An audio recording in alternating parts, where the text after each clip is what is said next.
सुशांत सिंह राजपूत, उनमें मैं स्पेसिफिकली ये जानना चाहूंगा कि क्या आपको कुछ ऐसा कुंडली में मिलता है कि वो सुसाइड वाला किस्सा क्यों हुआ? वो मैं बताता हूँ आपको। यूथ है वो कहता है क्या पड़ा मुहूर्त में, फॉरेनर्स भी तो हैं, वो लोग भी तो ग्रोथ कर रहे हैं, हम मुहूर्त देखते हैं वो तो फिर भी हमसे ज्यादा ग्रोथ कर रहे हैं। क्या एस्ट्रोलॉजी से ये पॉसिबल है कि हम किसी की मौत को प्रेडिक्ट कर सकते हैं? तो एस्ट्रोलॉजर डराते बहुत हैं। ये तो आपका ये हो गया जी, ये होने वाला है जी। कलयुग का सबसे बड़ा फ्रॉड, लाल किताब, ऐसे बहुत सारी तो वर्डिंग्स मैं आपको है रेड तो बुक की नियम। रेड बुक की एक बात बताता हूँ। रावण प्रकांड ज्योतिषी भी था, एक अच्छा आयुर्वेदिक भी था, और साथ में तंत्र मंत्र शक्तियों को उजागर करने वाला भी था। रावण ने अपने पुत्र मेघनाथ के जन्म से पहले उसने ग्रहों को इस तरह कंट्रोल किया भी जब ये मेघनाथ दुनिया में आए, धरती पे आए, जब इसका जन्म हो तो सारे के सारे प्लेनेट जो हैं वो 11वें घर में जो है वो विराजमान हो। तो इसके पीछे लॉजिक क्या है? एक को पैदा हुए तो आपको जो सूर्य है वो पावरफुल है, 2 नंबर को पैदा हुए तो आपका चंद्र अच्छा है, 3 को पैदा हुए आपका ओनर बृहस्पति है, 4 को पैदा हुए आप राहु आपका मालिक है, आप बहुत अच्छे वक्ता हो। मंगलिक की मंगलिक से बिना मंगलिक वाले से शादी कर दो, मौत हो जाती है, ये गलत है। तो इतने सालों के एक्सपीरियंस से आप बताइए कि सबसे खराब कुंडली और सबसे अच्छी कुंडली, उसमें क्या निशानियां होती हैं? कि बहुत सारे लोग IAS IPS बनना चाहते हैं, तो मेरी कुंडली में ऐसा कौन सा प्लैनेट स्ट्रांग होना चाहिए? और अगर पॉलिटिक्स में किसी को जाना हो कि अगर हमें व्यूज ज्यादा चाहिए, सब्सक्राइबर ज्यादा चाहिए, या इन शॉर्ट किसी को सक्सेसफुल यूट्यूबर बनना है, नाउ मैं आपसे कुछ खास लोगों के कुंडलियों के बारे में जानना चाहूंगा। पहला, नरेंद्र मोदी, उनके दोस्त अमिताभ बच्चन। उनकी कुंडली में कुछ चीजें ऐसी हैं कि हम लोग कहेंगे कि अगर कॉमन मैन अगर उस कुंडली को देखता है, फर्स्ट प्रोडिक्ट करेंगे तो उनकी कुंडली में कुछ भी हमें बहुत अच्छा नहीं मिलेगा। मुकेश अंबानी जी की कुंडली में ऐसा क्या है कि वो इतने अमीर हैं? देखो, मुकेश अंबानी की जी कुंडली मेरे सामने है। ये लास्ट में हम पूछना चाहेंगे सलमान खान, उनकी क्या कुंडली है? अगर इन्होंने बंदूक उठाई ना, तो बंदूक उठा के अगर गोली शूट की हिरन के ऊपर, तो ये नीडर थे तो ही कर ली, बाद में चलो जो झगड़े होते रहे। लेकिन ये कैसे पॉसिबल है कि एक 100% वास्तु वेरीफाइड घर बनाना, ये प्रैक्टिकली मिडिल क्लास के लिए तो बहुत बार पॉसिबल नहीं होता। बात कुछ और है, शो को हमने इसलिए बनाया ताकि हम अकल्ट साइंस के बारे में और जान पाएं और पहचान पाएं, कहीं ये साइंस भी विलुप्त ना हो जाए और लोगों का जो रवैया या फिर जो इसके प्रति छवि है वो खराब ना हो जाए। हम अलग अलग गेस्ट को बुलाते हैं ताकि हम astrology, spirituality, law of attraction, healing, पूर्णजन्म, इन सब के बारे में और अच्छे से जान पाए, पहचान पाए और उनके ओपिनियन को सुन के अपनी सूझबूझ से अपने लिए एक राय बना पाए कि क्या इस साइंस की हमारे जीवन में क्या वैल्यू हो सकती है, राइट? तो इसी पर्पस से इस शो को हमने बनाया है। हम किसी भी तरह के फाइनेंशियल ट्रांजैक्शन को या अपने गेस्ट को प्रमोट नहीं करते हैं कि आप हमारे गेस्ट के साथ करें, लेकिन हम सिर्फ उन्हें बुलाते हैं और हम उनसे सवाल पूछते हैं, आपके सवाल पूछते हैं। हमारे डिस्क्रिप्शन में, इस वीडियो के डिस्क्रिप्शन में एक फॉर्म भी आपको मिलता है जहां पर आप अपने सवाल हमको भेज सकते हैं ताकि हम आने वाले गेस्ट से आपके सवाल पूछ पाएं इस सब्जेक्ट्स के बारे में। आपकी क्या राय है इस शो के बारे में और आपको और क्या इंप्रूवमेंट चाहिए, कमेंट सेक्शन में ज़रूर बताइएगा। चलिए हम एक छोटा सा सेगमेंट अभी ऐड करते हैं और आपको एक वर्ड में बताना है उसके बारे में, राइट? मतलब इन राशियों के बारे में मैं एक ही वर्ड बोलूँगा, आप भी एक ही वर्ड बोलिए, ठीक है? तुला राशि वालों के लिए आप एक वर्ड में बताइए वो कैसे होते हैं। अट्रैक्टिव। ओके। सिंह, गुस्सेबाज। वृश्चिक, विश्वास के ना लायक। ओके, ठीक है। कर्क, पैशनेट। मेष, किसी भी चीज के लिए डेडिकेट।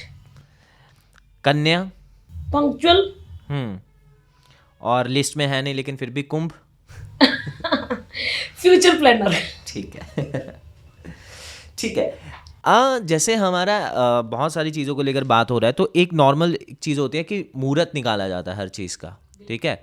और जो एस्ट्रोलॉजी में नहीं मानता तो वो नॉर्मली ये काउंटर करता है कि यार फॉरेन, वो हर चीज़ का एग्जांपल फॉरेन से देता है कि यार जो अपने फॉरेनर्स होते हैं या अंग्रेज होते हैं वो कौन सा मुहूर्त निकाल रहे हैं, क्या वो ज़िंदगी में कामयाब नहीं है? उन्होंने कितनी तरक्की की है, तुम लोगों को ही ज़्यादा पड़ी है कि तुम्हें हर चीज़ के मुहूर्त निकालने हैं। तो क्या आप मुझे बताइए कि अच्छा बिना मुहूर्त, बेसिकली लॉजिक इज दिस कि क्या बिना मुहूर्त के भी अगर हम कोई चीज़ करते हैं तो उसका क्या इम्पैक्ट आता है, या फिर अगर हम मुहूर्त से करें तो उसका क्या इम्पैक्ट आएगा उस काम को करने के लिए? आप कहते हो कि आज हमारी जो जनरेशन है, जो आज का हमारा यूथ है, वो कहता है क्या पड़ा मुहूर्त में, फॉरेनर्स भी तो हैं, वो लोग भी तो ग्रोथ कर रहे हैं। हम मुहूर्त देखते हैं, वो तो फिर भी हमसे ज्यादा ग्रोथ कर रहे हैं। अभी रिसेंट आपने ट्रम्प को देखा, उन्होंने शपथ उठाई, लेकिन शपथ लेने से पहले उन्होंने चर्च जाके कैंडल जलाई।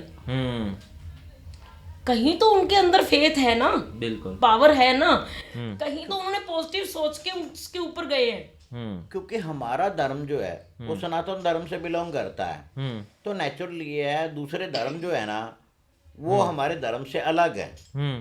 हमारे धर्म में मुहूर्त को महत्व ज्यादा दिया जाता है जी। और खास करके जो ज्योतिष को मानने वाले लोग हैं वो मुहूर्त को ज्यादा महत्व देते हैं। और जितने भी बिलीनियर हैं, ठीक है ना, आजकल तो मैं आपको एक चीज बता देता हूँ भी फॉरेनर जो हैं उनमें भी जो बिलीनियर हैं वो इंडिया से अच्छे एस्ट्रोलॉजर से गाइडेंस लेके मुहूर्त में काम शुरू कर रहे हैं जी। अच्छा। इसमें कारण मुहूर्त क्या होता है जी। फॉरेनर तो चलो ना चर्च में गए कैंडल जला दी, या मतलब दूसरे धर्मों के वो अपने धर्म के हिसाब से काम शुरू करने से पहले माथा टेक लिया। जैसे गुरुद्वारों में क्या होता है भी, सिख धर्म में जो भी मतलब कोई अपना नया का मकान दुकान या कोई कारोबार शुरू करता है वो कहता है जी एक गुरुद्वारे में एक देग चढ़ा दीजिए मैंने, हाँ। और काम शुरू कर दिया। लेकिन सनातन धर्म में हमारे जो हिंदुइज्म है इसमें मुहूर्त को हमारे ऋषि महर्षियों ने जरूरत से ज्यादा जो है ना इसको इसके ऊपर फोकस करने के लिए कहा गया है। ओके। अब एग्जाम्पल के तौर पे कुछ लोग कहते हैं जी फलाने बंदे ने शादी का मुहूर्त निकलवाया, हाँ। फिर भी तलाक हो गया, हाँ। उनकी तो लड़ाई नहीं खत्म होती जी। तो यहाँ ये मीनिंग नहीं है कि उनकी कुंडली नहीं मैच हुई या ज्योतिषी ने गलत बता दिया या मुहूर्त बताने वाला ब्राह्मण गलत था। उसमें एक्चुअल क्या है, हम लोग फंक्शन कर रहे हैं, हमने मुहूर्त निकाला कि इतने बजकर इतने मिनट से लेकर इतने बज के इतने मिनट के अंदर फेरे होने हैं। ठीक है। हम लोग बैंड बजाते हुए पहुंच रहे हैं जी, जयमाला करते करते 12:30 बज गए, खाना खाने बाकी का हमें पोज बनाने हैं, उनमें तो हम टाइम स्पेंड कर रहे हैं।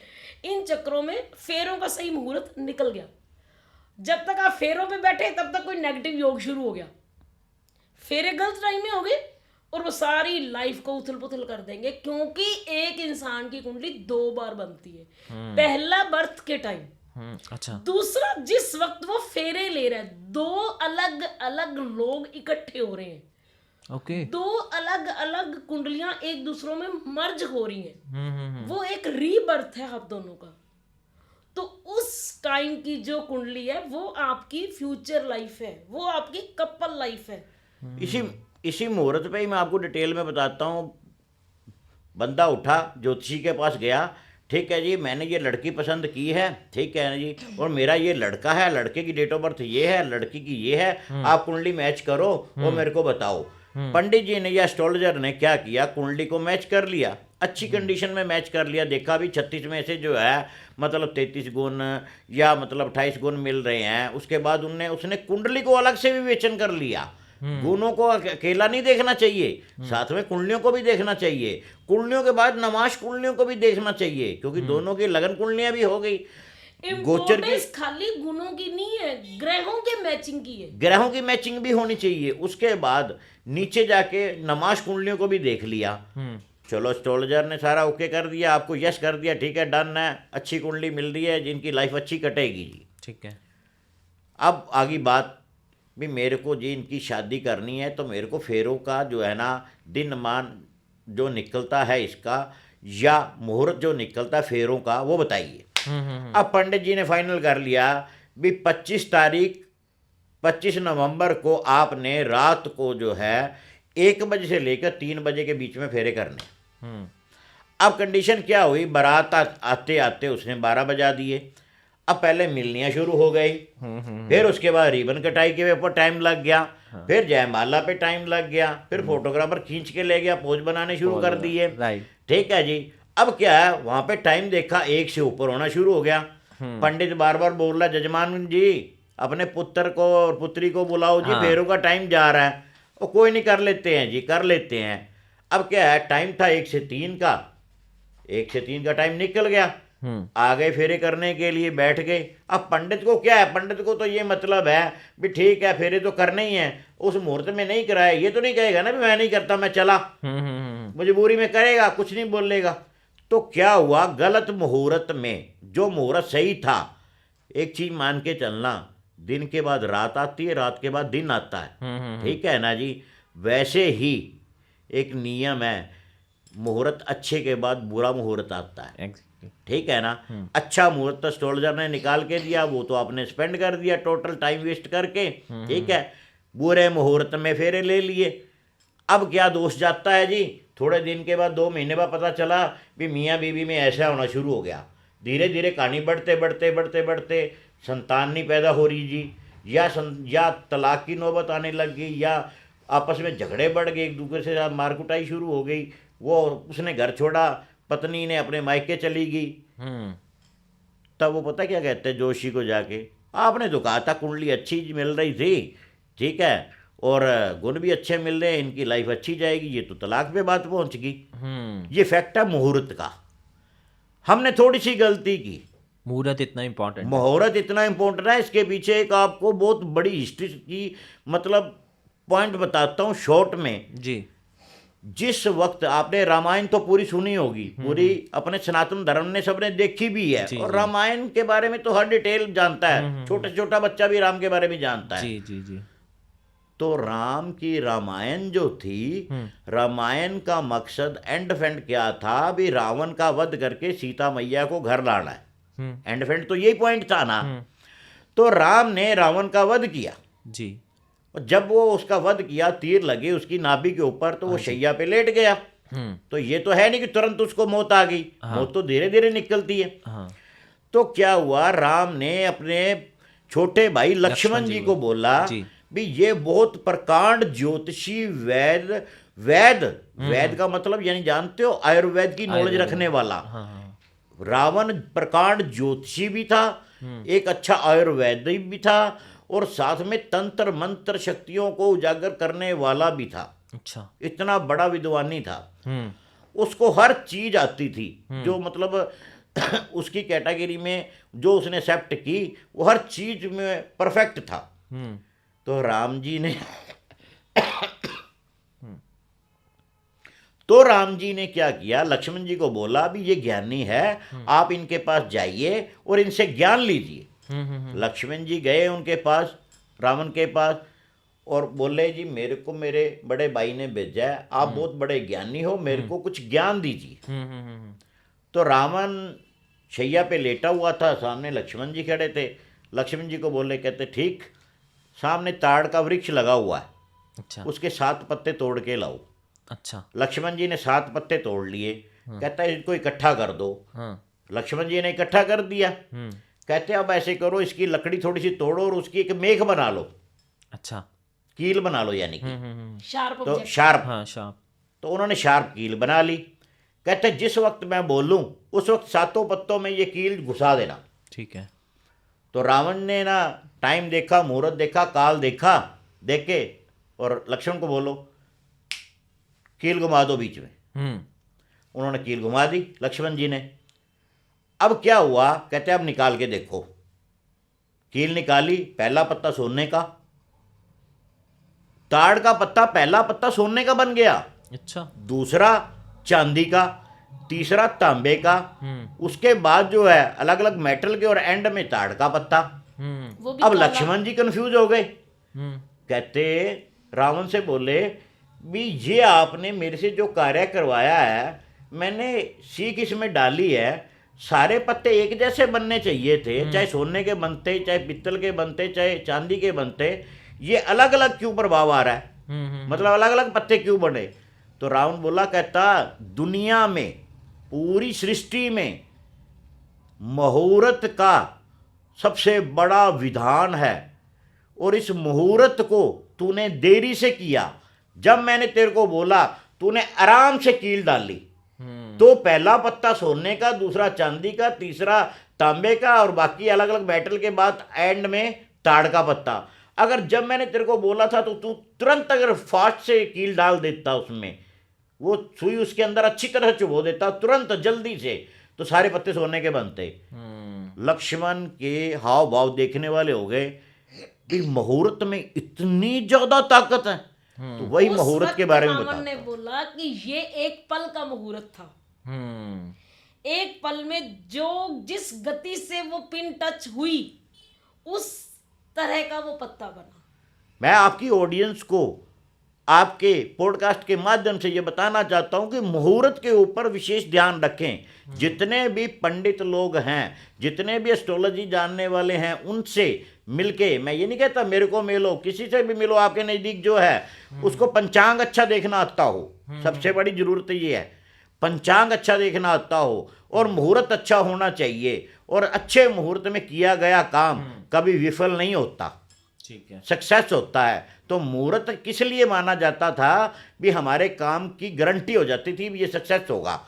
अब मान लीजिए आपने पॉडकास्ट शुरू किया, ठीक है, तो मैं ये देख रहा था 1:45 हो रहे हैं, ठीक है, तो मैंने पॉडकास्ट शुरू होने से पहले ना मैंने कहा चलो कोई नहीं, तो नेचुरली है जब पॉडकास्ट शुरू हुआ तो मैंने अपने इष्ट देव को ध्याया, ठीक है, भी जो मुहूर्त भी चल रहा है उसको शुभता में डालो, ये मतलब मैनिफेस्ट कर दिया और ब्रह्मांड को बोल दिया, तो हम पोस्ट कार्ड पे बैठ गए, ठीक है ना।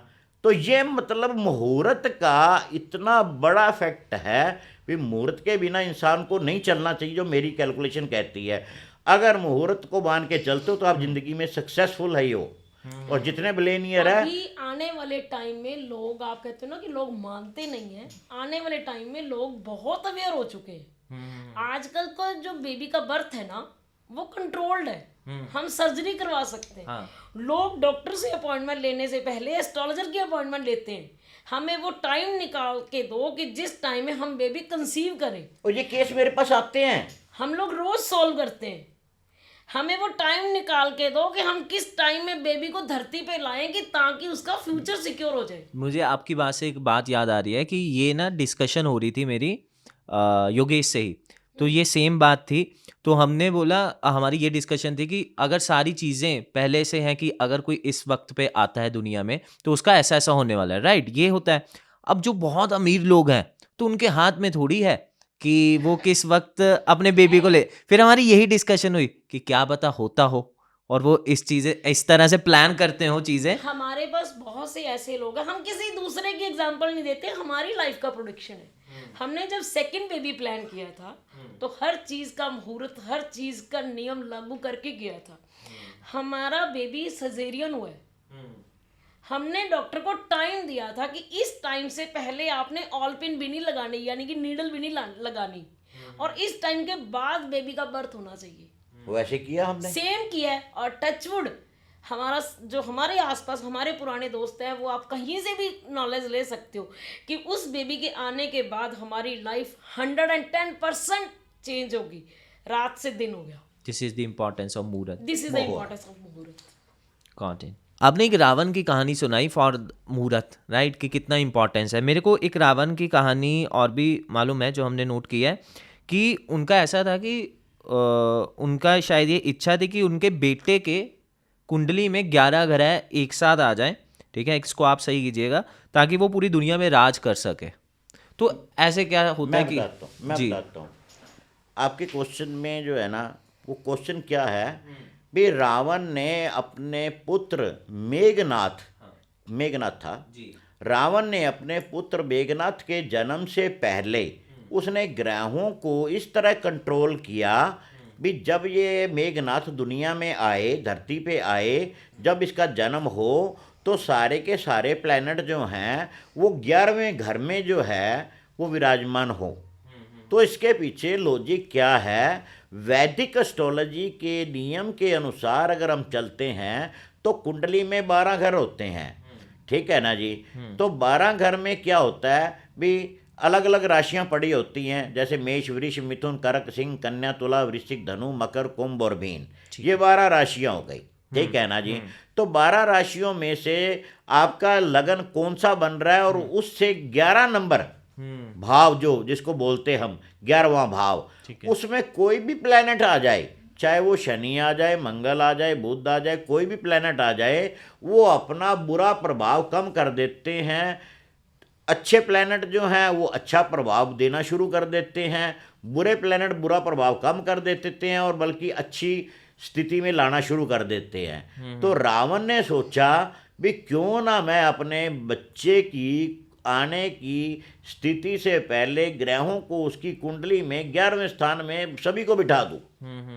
और ये जो है मेघनाथ, ये खुद इतना बड़ा राजा बने, इसकी एक छत्र राज हो, दुनिया इसके पाँव के नीचे रहे और सारे देवी देवता भी इसको जो है ना मतलब इसके अधीन होके चले। तो ये प्रैक्टिकल रावण ने किया। अच्छा। जब रावण ने ये प्रैक्टिकल किया तो उस वक्त सडनली क्या हुआ, शनि ने एक पांव अपना निकाल के 12वें घर में डाल दिया। ओके। सडनली डाल दिया, क्योंकि शनि को पता था भाई रावण जो कर रहा है ये दुनिया के लिए बहुत खतरनाक हो जाएगा। तो शनि ने जैसे पांव डाला अगले घर में, 12वें घर में, तो 12वां घर होता है लॉस का। अच्छा। ठीक है ना जी। 11वां घर जैसे प्रॉफिट का है ना, तो 12वां घर लॉस का है कुंडली में। तो जैसे डाला, रावण ने क्या किया, उसके पांव पे चोट मार दी शनि के। तो तब से शनि को एक तो लंगड़ा शनि बोलने लग गए।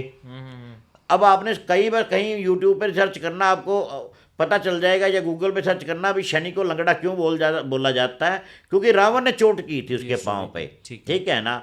अब शनि ने क्या किया भी, अगले घर में पांव रख लिया, तो रावण ने चोट चाहे कर दी, लेकिन शनि ने पांव तो जमा ही लिया। अब 11वें घर का जो योग रावण चाहता था वो शनि ने तोड़ दिया।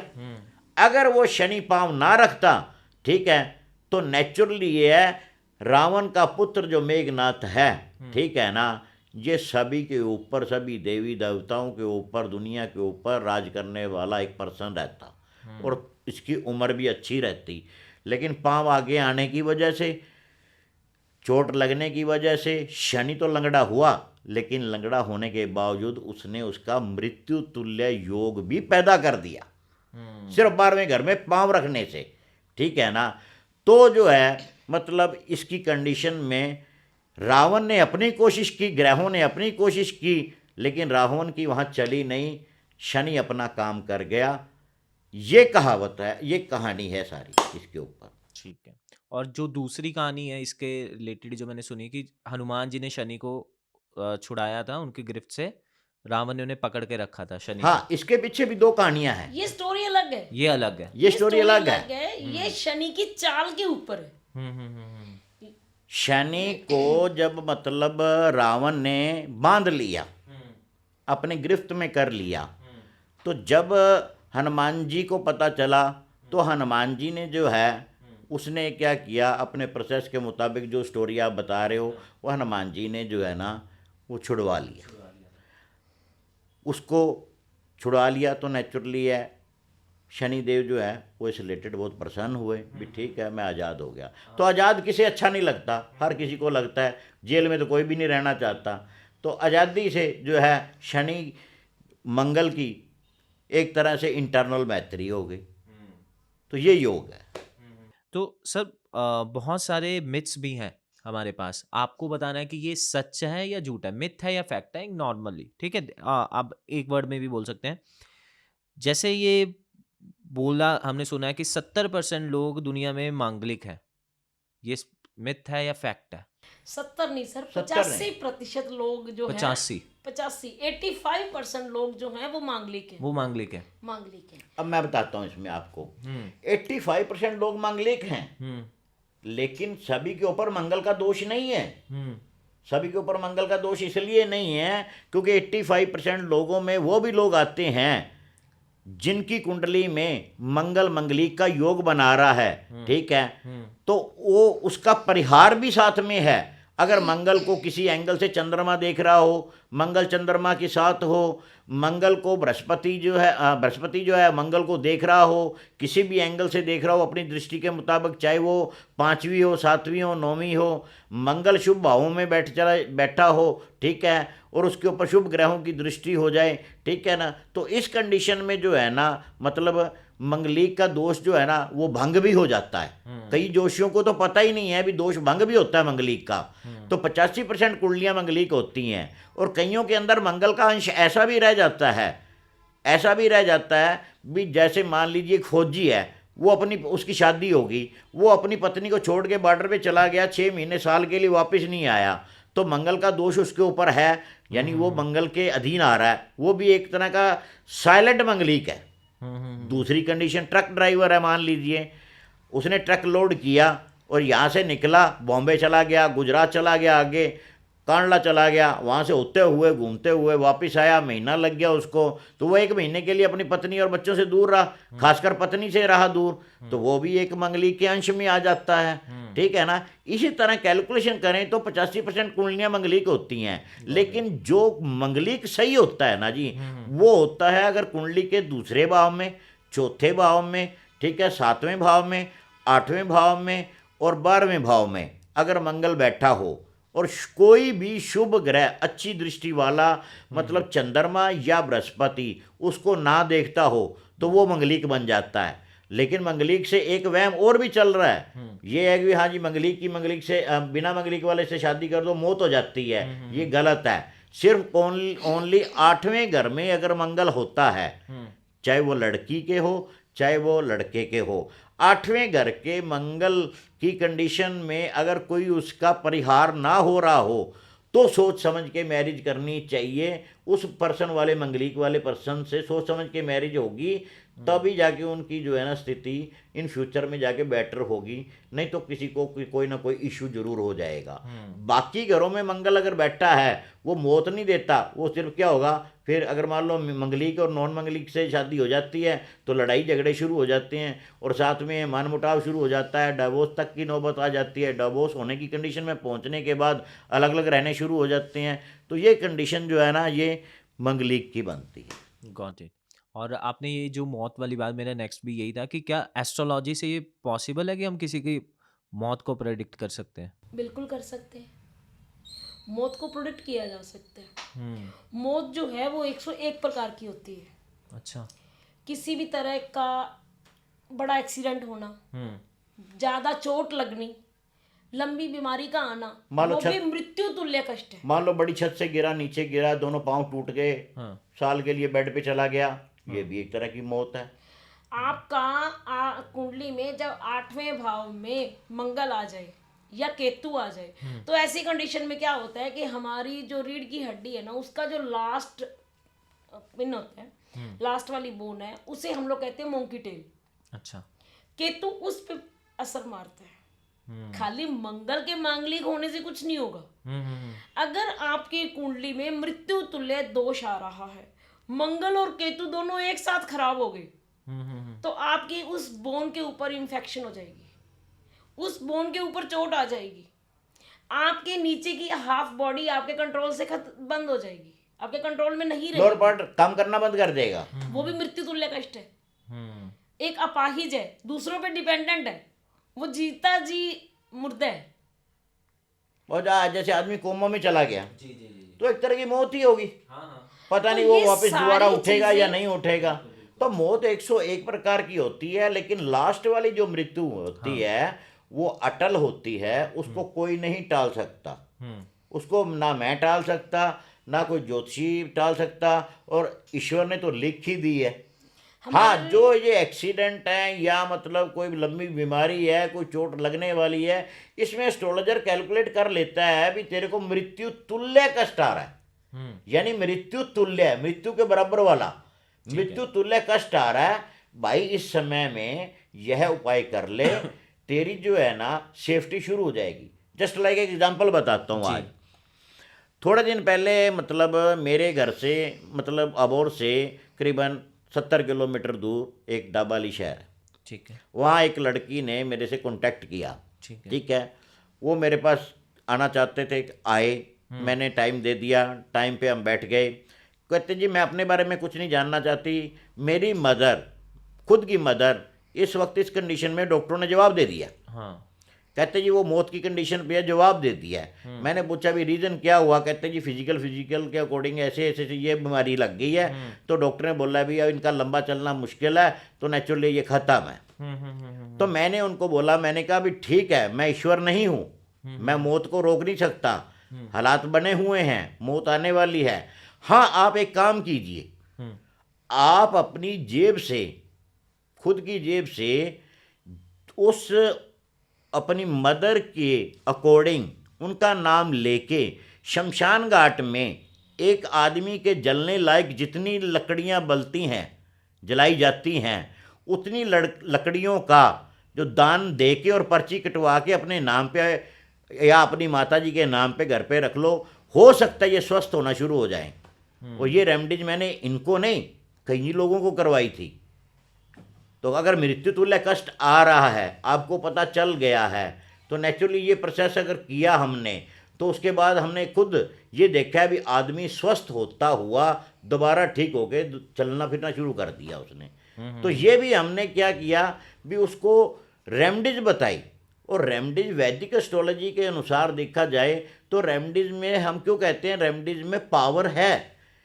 पावर है ये नहीं कि पावर नहीं है, लेकिन बताने वाला जो अगर सही लॉजिक को कवर करता हुआ बताएगा ना जी, तो बेनिफिट है। अब लकड़ी दान दे दी उन्होंने, तो क्या किया उन्होंने, यानी किसी मुर्दे की लकड़ी पूरी दान दे दी। तो हमारे घर में मुर्दा की कंडीशन जो डॉक्टर ने बताई भी ये स्टेज पे जा रहा है, तो वो बच्चे तोड़नी शुरू होगी और वो सेफली वो आज भी जिंदा है। खुद की भाभी के बारे में मैंने ऐसे ही किया था, वो काफ़ी क्रिटिकल कंडीशन में पहुंच गए थे, तो मैंने खुद करवा दिया, सेफ हो गए। इसमें मेरे दो क्वेश्चंस हैं। एक पहला कि अटल मृत्यु जो आपने बोला उसको भी प्रेडिक्ट फिर किया जा सकता है। जैसे एक तो आपने बताया कि उसके जितना ही दर्द जिसमें हो तो वो पता लग सकता है, लेकिन अटल मृत्यु भी प्रेडिक्टेबल है कि नहीं? अटल मृत्यु प्रेडिक्टेबल है, लेकिन वैदिक ज्योतिष में इस चीज को बड़ी ही स्ट्रिक्टली मना किया गया। किसी भी एस्ट्रोलॉजर के लिए, किसी भी वैदिक ज्योतिषी के लिए इस चीज को महापाप बोला गया कि वो बता नहीं सकता, बताना नहीं आप, लेकिन उन्हें पता लग जाता है। कैलकुलेट कर लेते हैं, हम कैलकुलेट कर लेते हैं। कुंडली में जिस पर्सन की भी कुंडली है उसके अंदर क्या होता है भी सेकंड हाउस और सेवंथ हाउस मार्केश है, ठीक है ना जी। अब भावम टू भाव, एक हमारे ज्योतिष में नियम है, वैदिक ज्योतिष में भावम टू भाव, यानी कि सेकंड हाउस का सेकंड हाउस भी देखना पड़ता है और सेवंथ हाउस से भी आप सेकंड हाउस देख लो, ठीक है ना, और सेकंड हाउस से लगन को देख लो। ये भावम टू भाव का नियम है, ये एस्ट्रोलॉजर ही समझ सकता है, आम अपनी ऑडियंस को नहीं समझ आएगी। सेकंड हाउस का और सेवंथ हाउस का लॉर्ड किसी भी एंगल से डिस्टर्ब हो जाए, ठीक है, और वो कंडीशन में अगर 12वें घर में चला जाए, 8वें घर में चला जाए, उसकी दशा आ जाए, दशा आने के ऊपर जो है ना उसके शरीर के ऊपर वो कष्ट आएगा और वो मृत्यु जो है ना वो अटल होगी, उसकी मौत होनी ही होनी। एग्जाम्पल देता हूँ आपको एक, सिद्धू मूसेवाले जी की कुंडली जो है ना वो कर्क लगन की है, तो इनके लगन में जो है ना वो मंगल बैठा हुआ नीच का, तो नेचुरली है जो है मतलब दशम भाव में इनका मेष राशि बनती है, तो मेष राशि का लॉर्ड लगन में नीच का होके बैठ गया और राहु पंचम भाव में चला गया, राहु पंचम में चला गया और शनि और चंद्र दोनों 8वें घर में चले गए। अब 8वां घर जो है वो आयुष का योग है, लेकिन शनि चंद्र जब जहाँ जिस भाव में इकट्ठे हों उस योग को वो जहरी योग बना देते हैं, एक तरह का जहरी योग बन गया। तो हुआ क्या भी मंगल ने 7वीं दृष्टि अपनी नीच की 7वें भाव पे डाल दी, ठीक है ना, उधर से शनि और चंद्र का योग बन गया और कुंडली में दशा जो थी वो शनि के अंदर केतु की आ गई, ठीक है ना। जब केतु की दशा आई, चंद्रमा गोचरवश पीड़ित हुआ, तो कारण क्या बना भी कुंडली के हिसाब से शरीर में जहर फैल गया, तो गोली लगना तो शरीर में जहर फैलने वाला ही काम है। तो आपने खुद देखा होगा भी उनके ऊपर एक नहीं दो नहीं कितनी गोलियों से वार किया गया, तो उनकी मौत जो है ना, क्योंकि एक तो उनकी कुंडली में अल्पायु योग था और दूसरी कंडीशन ये बन गई भी वो धड़ाधड़ गोलियां चली, शरीर में जहर ही डाल दिया सारा, और इतना जहर डाल दिया भी आदमी बच ही नहीं सकता, तो वो एक अटल मृत्यु में चला गया। तो ये कंडीशन क्या है मृत्यु के बारे में, मृत्यु को रोका नहीं जा सकता। अगर मृत्यु को रोका जा सकता होता तो रावण आज जिंदा होता, बिल्कुल, राम जिंदा होता, लक्ष्मण जिंदा होता। नहीं रोका जा सकता मृत्यु को, मृत्यु अटल है। एक सिंपल हम लोग ना किसी को भी समझाते हैं ना तो एक सिंपल बोलते हैं कि एस्ट्रोलॉजी कोई बहुत बड़ा उलझन वाली चीज नहीं है, एक चेस की गेम है। एक तरफ आप बैठे हो, दूसरी तरफ आपकी डेस्टिनी पावर है, आपके हाथों में उपाय दिए जाते हैं वैदिक ज्योतिष के थ्रू, ताकि आप वो गोटियां बदलो उपाय करके और उस चीज को खिला दो। सर हमारी काफ़ी बढ़िया डिस्कशन हो रही है रिगार्डिंग एस्ट्रोलॉजी, राइट? लेकिन एक चीज़ ना जिसके कारण से before starting this podcast series with astrologers जो मैं बातें सुनता आया हूँ और सुन के मुझे बिलीव हो गया यार एस्ट्रोलॉजर डराते बहुत हैं, राइट? ये नॉर्मली ऐसा हमने सुना कि आपको वहम में डाल देंगे, अगर भाई तू गया ना एक कुछ बताएगा दूसरा कुछ बताएगा, ऐसे हमने बातें सुनी है, राइट? और आप बताइए कि इसमें कितनी सच्चाई है कि उनका डर कुछ लोग डराते शायद अपने मॉनेटरी बेनिफिट के लिए भी हो सकते हैं, क्योंकि मैंने जो हमारे पहले गेस्ट आए थे उन्होंने बताया था कि 90% आजकल झूठ ही चल रहा है इसमें, और बहुत कम लोग हैं, जैसे आप भी कह रहे हो बार बार उस वर्ड पे जोर दे रहे हो, बोल्ड कर रहे हो कि अच्छा होना चाहिए एस्ट्रोलॉजर, अच्छा होना चाहिए, राइट? तो ये होता है। आप इस चीज़ के ऊपर क्या मानते हो? देखो कोई भी एस्ट्रोलॉजर है ना, अगर वो जेन्युइन एस्ट्रोलॉजर है, एग्जांपल अच्छा एस्ट्रोलॉजर, वो कभी भी आपको डराना नहीं चाहेगा। वो आपकी होरोस्कोप को जब रीड करता है ना एक अच्छा एस्ट्रोलॉजर, तो उसको नेगेटिव और पॉजिटिव दोनों पहलू उससे सामने होते हैं। एस्ट्रोलॉजी वो साइंस है, वो मिरर है कि जो चीज़ आप मिरर में देख के हमें पता है ना कि हमें मेकअप की जहाँ यहाँ ज़रूरत है, आप उसको थोड़ा सा इग्नोर करोगे जो माइनस पॉइंट है। आपके अंदर का कोई चोर है ना, आप उसको अपने आप से भी छुपाओगे। लेकिन एस्ट्रोलॉजी वो चीज़ है, वो साइंस है जो उस चीज़ को भी सामने ला देती है। अगर किसी एस्ट्रोलॉजर ने, अच्छे एस्ट्रोलॉजर ने आपको गाइड किया कि आप ये रेमेडी करो, आप ये स्टोन पहनो, तो वो आपको फ्यूचर आपका सिक्योर कर रहा है। उसने बोला कि ये ग्रह आपका गलत चल रहा है, इसकी पूजा पाठ या ये रेमेडी या ये पद्धति से आप इसको सेव कर सकते हो, तो वो आपकी ग्रोथ के लिए है, उसमें उसका कोई बेनिफिट नहीं है। वो आपको गलत नहीं बोल रहा, वो कभी भी आपको ये नहीं कहेगा कि आप डरोगे तो आप उसको कुछ एक्स्ट्रा करोगे। वो तो नेचुरली है ना कि जो आजकल गलत चल रहा है, जो देखो अगर 2 महीने में या 3 महीने में क्लासेस लगा के कोई एस्ट्रोलॉजर बन जाएगा तो वो हम भी समझ सकते हैं कि क्या पढ़ा होगा। मैं वही बात आपसे इसी टॉपिक के ऊपर मैं डिटेल में बताना चाहता हूँ और गहराई के साथ आपको भी समझ आ जाएगी।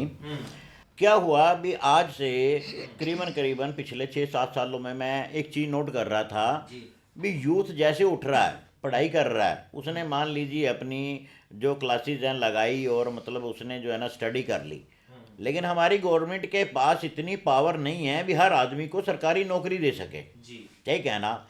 लोगों का रुझान क्या हुआ, यूथ का रुझान क्या हुआ, उन्होंने देखा यार एस्ट्रोलॉजर दिन ब दिन अमीर होते जा रहे हैं। ठीक है ना? ये प्रोफेशन रेपुटेटेड प्रोफेशन भी है और इसमें पैसा भी बहुत है। ठीक है ना?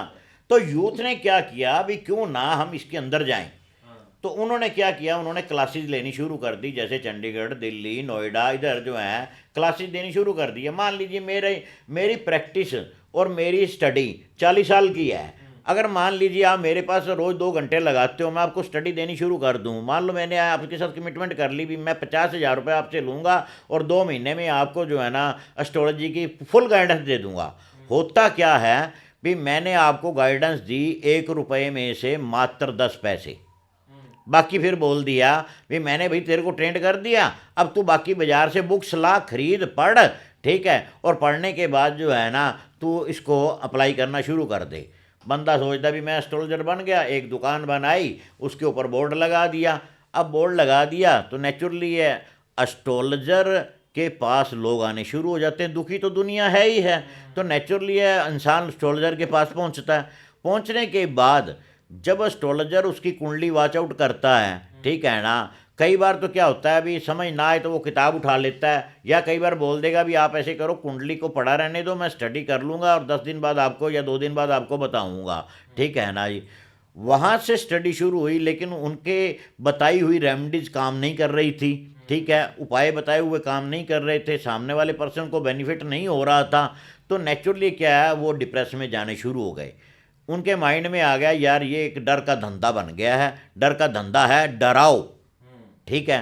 तो उन्होंने एक पैटर्न पकड़ लिया, जो भी आए, हाँ भाई तेरा राहु खराब, तेरा शनि खराब, तेरा मंगल खराब, तो क्या करेगा मंगल? अरे तेरी तो वाइफ किसी के साथ भाग जाएगी, अरे तेरे तो जो है मकान जो है ना ये बिकने वाला, अरे तेरे ऊपर तो जो है ना तेरे बच्चे तेरे को छोड़ के भाग जाएंगे।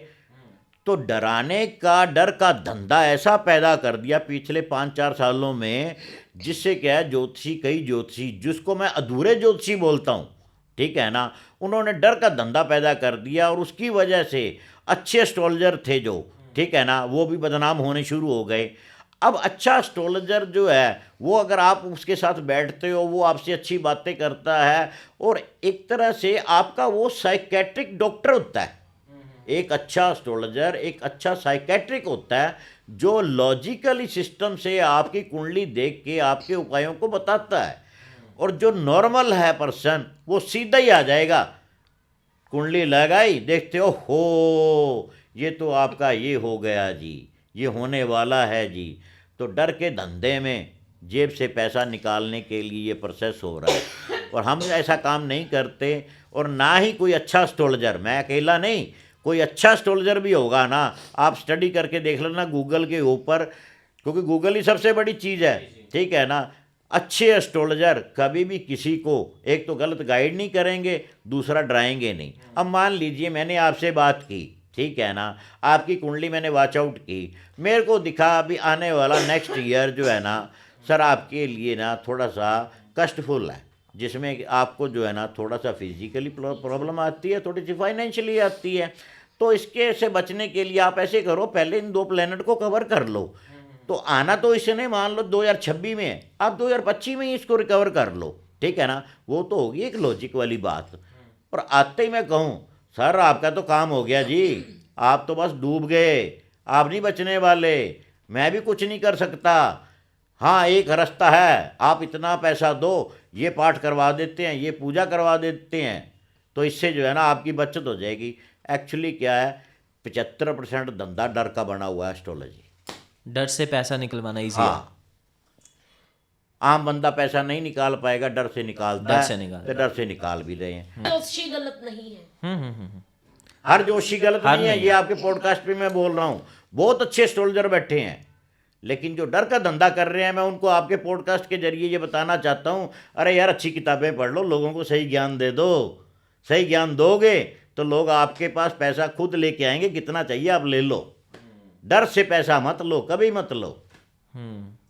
तो ये 75% डर का धंधा बना हुआ है। ये आपके क्वेश्चन का मेरा ही आंसर है। और ये तो मैम हमारा पर्पस ही इस पॉडकास्ट को चलाने का यही है ना, ताकि इस जो एक्चुअल में अच्छी चीज़ है, एस्ट्रोलॉजी को मैं बहुत बिलीव करने लग गया हूँ। और यही पर्पस से हमने स्टार्ट भी किया था कि अच्छे एस्ट्रोलॉजर से बातें पूछे जो हमारे नॉर्मल क्वेश्चन है, ताकि जो मेरे जैसी जनजी ऑडियंस है वो ये समझ पाए। कहीं ऐसा ना हो कि हम आज के 20-25 साल बाद कोई यही साइंस कोई फॉरेन से आए, इसका एक फैंसी नेम लेके, और फिर हम कहें यार ये तो हमारे इंडिया में नहीं था, लेकिन हमने तो इसका गलत ही समझा। राइट, ये हो चुका सर है। ये हो जो चुका हमारे है। वैदिक जो हमारा शास्त्र- वैदिक शास्त्र में जितने भी वेद थे, यहाँ से उठा के सारे के सारे फॉरेन जा चुके हैं। वहाँ पे अंग्रेज लोग इसके ऊपर स्टडी कर रहे हैं, स्टडी करके उसको जो है अपने वे से चला रहे हैं, और चलाने से सनातन धर्म को जो है ना वो प्रेफर कर रहे हैं। इसका एग्जाम्पल अगर प्रेजेंट टाइम आप देखना चाहते हो तो कुंभ के मेले में देखो कितने फॉरेनर आ रहे हैं। राइट। सिंपली आपने एक बड़ा कॉमन शब्द आजकल सुना होगा, लाल किताब। हाँ। वो क्या है? हमारे शास्त्र यहाँ से चोरी हुए, विदेशों में गए, और जो लाल किताब है वो मुसलमान कंट्रीज में जाके उसका रिकंस्ट्रक्शन हुआ, उनका इजी मेथड निकला, वहां से वो एक नया ग्रंथ बना इजी। हमारे वैदिक शास्त्र बहुत सारे शास्त्र हैं और रेड बुक एक बुक है। अब रेड बुक की आपको एक चीज बताऊं, ये तो फ्रॉड मैंने बहुत सुना कि कलयुग का सबसे बड़ा फ्रॉड लाल किताब, ऐसे बहुत सारी तो वर्डिंग मैं आपको ऐसा रेड नहीं है, एक मिनट है रेड तो बुक की ज्योतिष एक का ही नियम। रेड बुक की एक बात बताता हूँ आपके पोस्ट कार्ड के जरिए। मैं हर रेड बुक वाले से एक चीज़ पूछता हूँ, आप कुंडली बनाते हो, ठीक है, रेड बुक के हिसाब से, ठीक है ना, तो उसका जो है आप वर्ष फल बनाते हो, तो आप एक कागज लेते हो, उसमें देखते हो ये 41वें साल चल रहा है, उसका मैप अलग से बना दिया, और आप कुंडली को जो है ना पहले नंबर से ही अप्लाई करते हो, ठीक है ना। वैदिक ज्योतिष में हर नंबर अलग अलग से हर बंदे की कुंडली बनती है, लेकिन लाल किताब में क्या है, एक नंबर पहले नंबर को ही अप्लाई करते हैं। और लाल किताब वालों से मैं एक चीज़ और पूछना चाहता हूँ, जबकि लाल किताब में नक्षत्रों के साथ दशाओं की कंडीशन का कोई कहाँ पे लिखा हुआ है, फिर आप क्या करते हो, आधा वैदिक उठा लिया, आधा रेड बुक उठा ली, धंधा शुरू कर लिया, थोड़ा डरा दिया, अपनी जेब पॉकेट भर ली, काम शुरू कर दिया। रेड बुक मैं ये नहीं कहता अभी रेड बुक बिल्कुल ही गलत है, रेड बुक में भी तथ्य सही पड़े हैं, लेकिन उसको मिक्स मैच तो ना करो ना। ये तो नहीं है ना भी राहु की कंडीशन है आपकी रेड बुक में ये, उसके साथ आप देख रहे हो भी कुंडली में राहु जो है ना आपके बाई बर्थ फलाने नक्षत्र में बैठा हुआ था, ठीक है ना, और वर्षफल आप उसके अपनी लैंग्वेज के हिसाब से मेष राशि का बना रहे हो। रेड बुक में तो नक्षत्र है ही नहीं, तो रेड बुक में नक्षत्र नहीं है। दूसरा, रेड बुक वाले को आप बुला लो, ठीक है, आपकी कुंडली देखेगा तो भी मेष लगन अप्लाई करेगा, मेरी करेगा तो मेष लगन अप्लाई करेगा, इनकी करेगा तो मेष लगन है। हर एक बंदे का तो मेष लगन नहीं होता ना, 12 लगन है। अब मैं आपको 12 लगन की वैदिक एस्ट्रोलॉजी के अंदर क्वेश्चनों की क्वालिटी बताता हूँ। कुंडली में 12 राशियाँ होती हैं, 12 राशियों में 12 ही लगन हो गए। अब 12 लगन जो हैं उसमें अलग अलग राशियां आ गई, 12 या 144। आदमी की जिंदगी पूरी 144 क्वेश्चनों के अंडर घूमती है। 144 क्वेश्चन बंदे की जिंदगी को घुमाते हैं, और जिसमें 9 प्लैनेट होते हैं, 12 राशियां हो गई, 12 लगन हो गए, 27 नक्षत्र हो गए। 27 नक्षत्रों के बाद उसके आप चरण गिनो, एक नक्षत्र के 4 चरण होते हैं, तो 27 नक्षत्र के कैलकुलेट कर लो आप कितने हो गए नक्षत्र। 108 नक्षत्र हो गए, और 108 नक्षत्रों के आप कैलकुलेशन करो सनातन से कैसे जुड़ती है। आपने कोई माला बाजार से खरीदी, उसके मन के 108 होंगे। यही वैदिक, यही वैदिक है। लॉजिकली आपसे बात कर रहा हूं, थ्योरी मुताबिक बात कर रहा हूं। डराने वाला धंधा जो है ना, अकॉर्डिंगली जो प्रोडिक्शन है वो सिर्फ 1 नंबर से है, और वैदिक के अकॉर्डिंगली टोटल ह्यूमन बॉडी 108 भागों में बटी हुई है। हम फीचर मैच कर लेते हैं कुंडली से भी, आपका ये लगन बनेगा। रेड बुक ने तो बनाना ही 1 नंबर है, ये चीज है।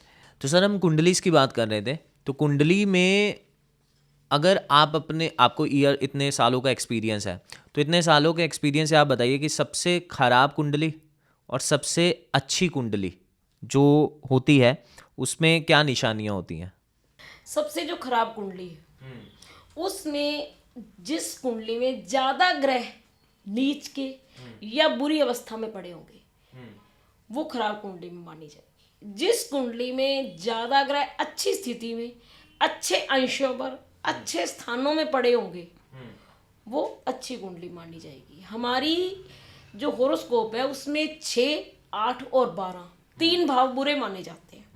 उनमें जो भी प्लेनेट आ जाएंगे वो बुरे प्रभाव देंगे या उनका प्रभाव अपना कम हो जाएगा। उसी के मुकाबले 1, 5 और 9 में जो प्लेनेट पड़ जाएंगे वो बहुत अच्छे माने जाएंगे। इसके साथ साथ तीसरा भाव कुंडली का एक ऐसा भाव है जो त्रिक भाव है। एक तरफ तो एनर्जी का भाव है, लेकिन दूसरी तरफ त्रिक यानी कि नेगेटिविटी। 3, 6 और 8 और 12 ये 4 भाव त्रिक भाव है, और 1, 5 और 9 लक्ष्मी कारक है। इसीलिए इन चीजों को इंपॉर्टेंस दी जाती है। 1, 4, 7 और 10 ये विष्णु स्थान है। इनमें जो आ गया वो बहुत अच्छा है प्लैनेट।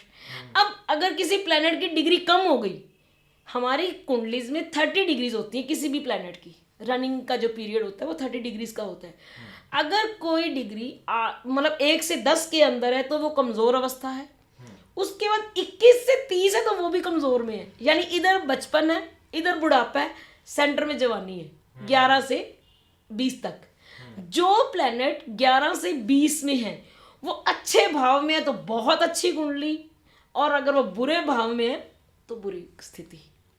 ये डीपली कुंडली को रिसर्च करने के बाद, ग्रहों की डिग्री देखने के बाद, ग्रहों के अंश कला विकला इन कंडीशन और कौन से नक्षत्र में है, उच्च का है या नीच का है या अस्त अवस्था में है या वक्री है, इनको डीपली अगर देखा जाए तो जाके पता चलेगा भी कौन सी कुंडली जो है ना अच्छी है और कौन सी कुंडली जो है वो बुरी है। जिनकी कुंडली अच्छी है वो तो दिन ब दिन गेन करेगा, जिनकी कुंडली बुरी है वो उठेगा और एस्ट्रोलॉजर के पास जाएगा और जाके पूछेगा भी मेरे साथ ऐसा क्यों हो रहा है, अभी मेरी लाइफ ऐसे क्यों चल रही है। तो अगर अच्छा एस्ट्रोलॉजर है तो वो उसको गाइडेंस दे के उसकी बुरी कुंडली को भी अच्छा कर देगा। आपने मैम बहुत सारे नंबर्स की बात की तो मेरे को न्यूमरोलॉजिस्ट याद आ गए और बहुत सारी रील्स याद आ गई जो बताते हैं कि 1, 3, 9 और उनके में, और वो कुछ ऐसी बातें करती हैं इंसान रिलेटेबल फील करता ही करता है कि यार ये मेरे बारे में ही बात करते हैं। तो आप लोग बताइए कि ये न्यूमरोलॉजिस्ट जो मुझे आजकल ये नई टर्म पता लगी है, होते शायद पुराने होंगे, लेकिन क्या ये सच है? इनमें कितना सत्य है, कितना झूठ है? एक्चुअली क्या है, नंबर्स कोई नई चीज नहीं है, न्यूमरोलॉजी कुछ भी नया नहीं है, हमारे वैदिक शास्त्र का एक छोटा सा पार्ट है, वो है न्यूमरोलॉजी। आजकल क्या है, जैसे मैंने अभी आपको बताया कि 1 महीने की 2 महीने की क्लासेस लगाई, ज्योतिषी बन गई। हाँ, इसके भी बहुत सारे क्लासेस एक्चुअली मेरे ठीक है, सामने ऐड तो आते हैं। वही चीज है कि न्यूमरोलॉजी क्या है, एक छोटा सा सब्जेक्ट है, बंदा 3-4 दिन में उसको पढ़ता है, मास्टर बन जाता है। मेरे बच्चों का ये फील्ड नहीं है, वो कंप्यूटर इंजीनियर हैं या बीबीए कर चुके हैं, मैंने उन दोनों को न्यूमरोलॉजी सिखा दी, अपनी की जरूरत की जितने तो कैलकुलेशन कर ही लेंगे। ठीक है, अब सिंपल क्या है, जो नंबर्स की गेम है ना, वो हर प्लेनेट के साथ जुड़ी हुई है। हर प्लेनेट का अपना एक नंबर है, हर नंबर का एक ऑनर प्लेनेट है, न्यूमरोलॉजी उनके ऊपर चलती है। लेकिन आजकल जो न्यूमरोलॉजी कर रहे हैं ना, मैं एग्जांपल देती हूँ कि आपने गाड़ी का नंबर लिया, आपने कैलकुलेशन करवाई, ठीक है, आपको बोला जी आप 2346 ले लो, आप 2323 ले लो, आप 1476 ले लो, ठीक है, इस तरह कुछ भी ले लो, यानी कि आपके अकॉर्डिंगली आपकी डेट ऑफ बर्थ जो है मास्टर नंबर, और उसका जो पूरी डेट ऑफ बर्थ का कैलकुलेशन किया, मास्टर नंबर बनाया, और उसके साथ आपने गाड़ी का नंबर ले लिया या मोबाइल नंबर दिया कि आपका इस फील्ड में आपका बिजनेस है, फिर आप इन्फ्लुएंसर हो, यूट्यूबर हो, तो आपको राहु का अंक चाहिए, तो आप अपना जो मोबाइल नंबर है उसका टोटल 4 बना लो। गाड़ी का नंबर लेते हो, फॉर एग्जाम्पल मैं अबोहर से हूँ, PB15 V7999, ठीक है, अब उन्होंने क्या किया, सिर्फ 7999 का कैलकुलेशन करेंगे, आगे वाला कहाँ गया? बाकी कहाँ गया? P की अपनी वैल्यू है, B की अपनी वैल्यू है, सेंटर में V आया उसकी अपनी वैल्यू है, 15 की अपनी वैल्यू है, 15 की तो वैल्यू आएगी 1 और 5, तो वो कहाँ जाएंगे? ये कैलकुलेशन करने के बाद आप उस गाड़ी की क्वालिटी बता पाओगे, वो गाड़ी आपको फ्यूचर में क्या देगी, हिट करवाएगी या ग्रो कराएगी। जो रील्स, इवन जो रील्स आती हैं उसमें आता है कि जो लोग इस तारीख को जन्मे हैं, लेट्स सपोज कि वो बोल देते हैं कि इस तारीख 3, 6, 9 इस तरह से 18, क्योंकि 1 से 30 तो सन, उन्होंने सिंगल नंबर पे आना है ना, हाँ, 0 से 9 तक की न्यूमरोलॉजी होती है। तो जो ईयर होता है उसमें भी उनको देखना पड़ता है ना, एडम तो कंप्लीट, लेकिन वो सिर्फ डेट्स का बताते हैं। एक्चुअली क्या है, वो डेट का बताते हैं। मैं आपको न्यूमरोलॉजी में एक्चुअली वह चैप्टर तो पूरा का पूरा ये अलग है, और हमारे ज्योतिष, वैदिक ज्योतिष का एक माइनर सा पार्ट है। जैसे हम मान लें हमारा पूरा शरीर वैदिक ज्योतिष है, और जो न्यूमरोलॉजी है वो हमारा एक थंब है, यानी एक अंगूठा है, बस इतना है। तो न्यूमरोलॉजी में आपने टोटल अपनी date of birth, time of birth, इसको भी कैलकुलेट करो, जो प्लेस है जहाँ जन्मे हो वो उसका जो है मतलब जो भी नाम बन रहा है, चाहे लुधियाना है, जलंधर है, अरे यार उसका भी तो निकालो। उसके बाद कैलकुलेशन के आधार पे ये भी तो देखो ना भी आप कौन से शहर की कौन सी गली में रह रहे हो, गली का नंबर क्या है। अच्छा, इसका पूरा विधान ये बोलता है। पोस्टल एड्रेस पूरे एड्रेस के साथ देते हो ना, आपने संजय लूथरा खन्ना लिख दिया तो उससे आपकी लेटर थोड़ी ना आ जाएगी। तो उसमें क्या है कि 1 को पैदा हुए तो आपको जो सूर्य है वो पावरफुल है, 2 नंबर को पैदा हुए तो आपका चंद्र अच्छा है, 3 को पैदा हुए आपका ऑनर बृहस्पति है, 4 को पैदा हुए आप राहु के, मतलब राहु आपका मालिक है, आप बहुत अच्छे वक्ता हो, आपको सामने वाले को अपने कंट्रोल में करना बहुत अच्छा आता है। घूम फिर के बाद तो प्लेनेट पे ही आ गई ना जी, घूमकर तो प्लेनेट भी आएगी। 5 बुध है, 6 शुक्र है, 7 केतु है, 8 शनि है, 9 मंगल है। अब उसी चीज पे आ जाओ, 2025 2 + 0 + 2 + 5 = 9, मंगल का ऑनर मंगल है। और 2025 जो है ये मंगल का वर्ष है। मंगल की सारी क्वालिटीज इसमें आएंगी इस साल में। किसी भी एनर्जी को बढ़ा दोगे तो वो नुकसान करेगी। वही चीज है कि इस साल में मंगल बहुत पावरफुल है, एक्सेस ऑफ एनर्जी। ठीक है, तो नहीं ये 2025 से पहले मैंने काफ़ी रील्स देखी थी दिसंबर में, और बहुत मतलब बहुत मोटिवेशन मिला कि हमारा साल होने वाला है, 2025 हमारा आने वाला है। ये रील्स ने बताया हमें। वैसे भी 9 नंबर एक ऐसा नंबर है जिसमें हर नंबर मर्ज हो जाता है। आप कभी भी प्लस कर लो, 9 में कुछ भी प्लस करोगे वापस वही नंबर निकलेगा। इसीलिए 9 द सुपर नंबर। ठीक है, इसलिए ये जो ईयर है ये बहुत अच्छा साल है। 9 को जहाँ भी एडजस्ट कर दो सेम आएगा। ये 9 की क्वालिटी है। तो सर काफ़ी सारे मैं देख रहा हूँ कि आपने सेलिब्रिटीज़ के डिवोर्स सुने होंगे लास्ट ईयर, अभी भी चल रहे हैं, राइट? बहुत सारे मीम्स भी बनते हैं इवन आज तक कि डिवोर्स को इतना नॉर्मलाइज कर दिया, उसके ऊपर मीम्स बनने लग गए हैं, राइट? अब क्या एस्ट्रोलॉजी से डेफिनेटली जब इतनी चीज़ें प्रेडिक्टेबल हैं तो ये भी प्रेडिक्टेबल है, इसमें तो कोई डाउट नहीं है, लेकिन क्या अगर जब प्रेडिक्टेबल हो गया, एक रिलेशनशिप खराब चल रहा है, ठीक है, दोनों पार्टीज जो हैं वो चाहती हैं कि यार दूर होना है अपने को, नाउ क्या हम कुछ ऐसी रेमेडीज कर सकते हैं या कुछ ऐसा with the help of astrology जिससे वो रिलेशन बच जाए या सुधर जाए? बिल्कुल। कुंडली में 7वां घर अगर दूषित होगा तो कंडीशन बनेगी डिवोर्स की। 5वां घर दूषित होगा तो आपके रिलेशनशिप, आपके मेंटल हेल्थ डिस्टर्ब होगी। बिकॉज शादी एक जो रिश्ता है, जो लाइफ है, उसका बेस क्या है? इमोशंस और लव। 5वां घर लव इमोशंस है। अगर आपकी कुंडली में 5वां घर आपने खराब कर दिया या हो गया किसी प्लेनेट की वजह से, उस ग्रह की दशा अंतरदशा में कोई प्रॉब्लम आ गई, तो उससे क्या होगा? आपके लव रिलेशनशिप जो आपकी वेडिंग लाइफ के अंदर चल रहे हैं वो खराब हो जाएंगे। 7वें घर में अगर सूर्य और शनि का योग आ गया, चाहे वो बाय बर्थ है चाहे गोचरवश है, तो वो टाइम आपका खराब आ गया। शनि और मंगल एक साथ हो गए तो खराब आ गया। मंगल या शनि की दोनों की दृष्टि 7वें घर पे पड़ रही है तो डिस्टरबेंस आ गई। तो ऐसे में करना क्या चाहिए? आपके क्वेश्चन का रिप्लाई यहाँ पे मैं दूंगी कि 7वें घर को जो भी प्लैनेट डिस्टर्ब कर रहे हैं उसकी रेमेडी कर दो। अच्छा, उसकी और ये रेमेडी नहीं कर है दो। भी मान लो ये 50 आदमियों के इस वक्त हम देख रहे हैं, हाँ। भी तलाक के केस चल रहे हैं, ये तलाक में चल रहे हैं, तो सबकी रेमेडी एक होगी? नहीं, उनकी बाकी planet- कुंडली के हिसाब से हर पर्सन की रेमेडीज अलग अलग होगी। हम ये चाहते हैं भी अगर मान लीजिए पहले तो आप जो है ना एस्ट्रोलॉजर को मिलो, मिल के उसके साथ मतलब अपनी टोटल लाइफ की शेयरिंग करो भी वाकई आप तलाक लेना चाहते हो या नहीं चाहते हो। अगर मान लीजिए आप तलाक लेना चाहते हो तो उसके लिए कौन से प्लैनेट जिम्मेवार हैं उनको एक्टिवेट कर दो। अगर तलाक नहीं लेना चाहते तो उसके लिए कौन से प्लैनेट जिम्मेवार हैं उनको प्लस करना शुरू कर दो। तो नेचुरली अगर ये समस्या का हल जो है ना ये टेबल पर बैठ कर, ये नहीं कि ये वकील के टेबल पे बैठ के होगा या जज के टेबल पे बैठ के होगा, ये एक अच्छे एस्ट्रोलॉजर के पास बैठ के ही इस समस्या का हल होगा। और उसमें भी कंडीशन ये होगी भी आप खुद विलिंग हो भी मैं अपना घर बचाना चाहता Right, हूँ, वो सबसे ठीक है बड़ा ना? तो ठीक है, तोड़ना चाहते हो, ठीक है, तो टूटे हुए को तोड़ने में कोई ज़्यादा वक्त नहीं लगता। उसके लिए क्या होता है फिर कोर्ट में जो है ना सब कुछ उलट पुलट बोला जाता है, चाहे वो मेल हो चाहे फीमेल हो, उसके बारे में गलत प्रडिक्शन किया जाता है, जज को गलत बताया जाता है भी हाँ जी ये लड़की किसी और के साथ है तो मैं नहीं रह सकता, ये लड़का किसी और के साथ है, एक्स्ट्रा मैरिटल अफेयर है, मैं नहीं रह सकती। तो ये बातें जो है ना मतलब इस चीज़ में फ़ायदा किसका हो रहा है? वकील का हो रहा है, पर्सन का कोई फ़ायदा नहीं हो रहा, वकील का फ़ायदा हो रहा है जी। एस्ट्रोलॉजर के पास जाने से। अगर मान लो आप उनके साथ डिस्कस करते हो, अच्छी तरह डीपली करते हो और कुंडली में भी योग बन रहा है, दैट्स ऑल। इसको जो है फाइनल करके छोड़ दो। मिलना इकट्ठे रहना तो उसके रेमडीज कर लो, नहीं इकट्ठे रहना तो उसकी रेमडीज कर लो।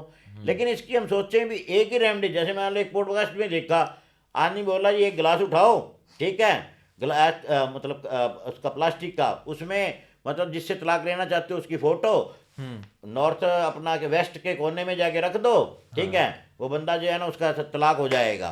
अरे भाई मेरे को एक चीज़ ये बता दो, कितने घरों में नॉर्थ वेस्ट में फोटोएं खुद बंदों की कपल्स लगी की हुई फोटो हैं? पड़ी हुई हैं, हाँ, इतने पार्टनर्स की घर फोटो हैं, लगी हुई हैं। इतने घर हैं, किसी के तो घर में पड़ी होंगी तो सारे घर तलाक में चले जाएंगे क्या?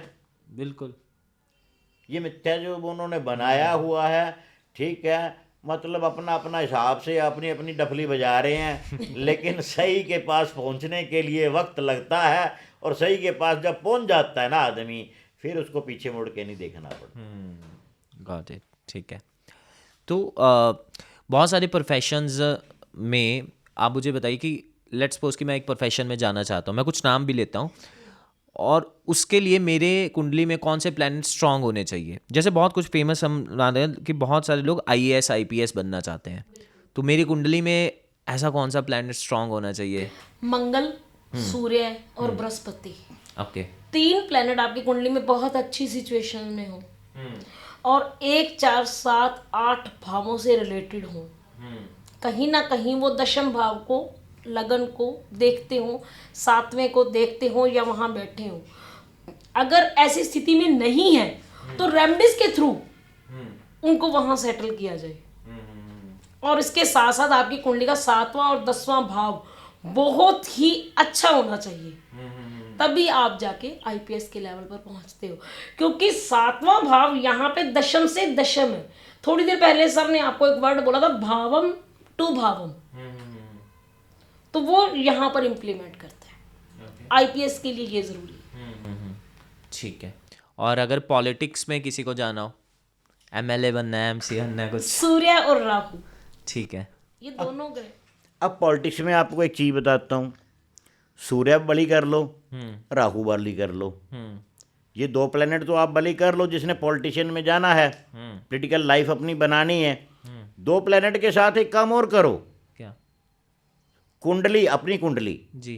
पर्सन वो खुद अपनी कुंडली का 4था घर हाँ। और 7वां घर हाँ। और उनके लॉर्ड जो हैं, ठीक है ना, जो भी बन रहे हैं, उन लॉर्डों को दोनों को एक्टिव कर दे। मान लो 4थे घर के लॉर्ड को एक्टिव कर दिया मालिक को, और 7वें घर के लॉर्ड को एक्टिव कर दिया। और जब मान लीजिए वो ऐसी कंडीशन में पहुंच जाता है, ये पॉलिटिकल लाइन में एंटर कर गया, अब वो क्या करेगा? वहाँ डफली तो बजाएगा नहीं, इलेक्शन लड़ेगा, इलेक्शन के लिए फॉर्म भरेगा, फॉर्म भरने के लिए आपकी बात, अच्छा मुहूर्त देखे, अच्छे मुहूर्त में उसने फॉर्म भर दिया भी ये मेरा काम सिद्ध हो जाए। अब बात आ गई आगे, भी कंडीशन मुहूर्त का भी कर लिया उसने, लॉर्ड भी सेट कर लिए, 4th और 7th हाउस भी सही कर लिए और अपने प्लेनेट भी सही कर लिए। उसके बाद बात आ जाती है अपने साले को, शादीशुदा है तो अपने साले को, अगर शादीशुदा नहीं है तो बात अलग है, अगर शादीशुदा है तो अपने साले को, जीजे को अपने साथ रखे और कंपेनिंग में अपने साले जीजे को जो है खुश रखे, उनको आगे रखे भी आप मेरी जो है ना प्रमोशन करो। और इसके साथ साथ क्या करे, एक कंडीशन अप्लाई कर लें भी साले के साथ साले यार, ठीक है ना, और जीजे के साथ बहन, ठीक है ना, उनके लिए अच्छे योग पैदा करे, उनको घर बुलाए, अच्छा खाना खिलाए, उनकी रिस्पेक्ट करे। ऐसा करने से वो तरक्की कर जाएगा। सही है। ये पॉलिटिक्स में अगर किसको जाना, ये रेमेडी उसी हाँ। के लिए है। राइट, ठीक है। और अगर किसी को डॉक्टर बनना हो? डॉक्टर के लिए शुक्र और मंगल, ये 2 जो ग्रह हैं, ये दोनों बहुत अच्छे होने जरूरी हैं। उसके साथ साथ उसके जो 4था और 7वां भाव है, ये दोनों एक्टिव होने जरूरी है। ठीक है। क्योंकि 4था और 7वें भाव के जो लॉर्ड होंगे और साथ में जो मंगल और शुक्र हैं, ये उसकी कुंडली के दशमांश कुंडली में भी अच्छी स्थिति में होने चाहिए।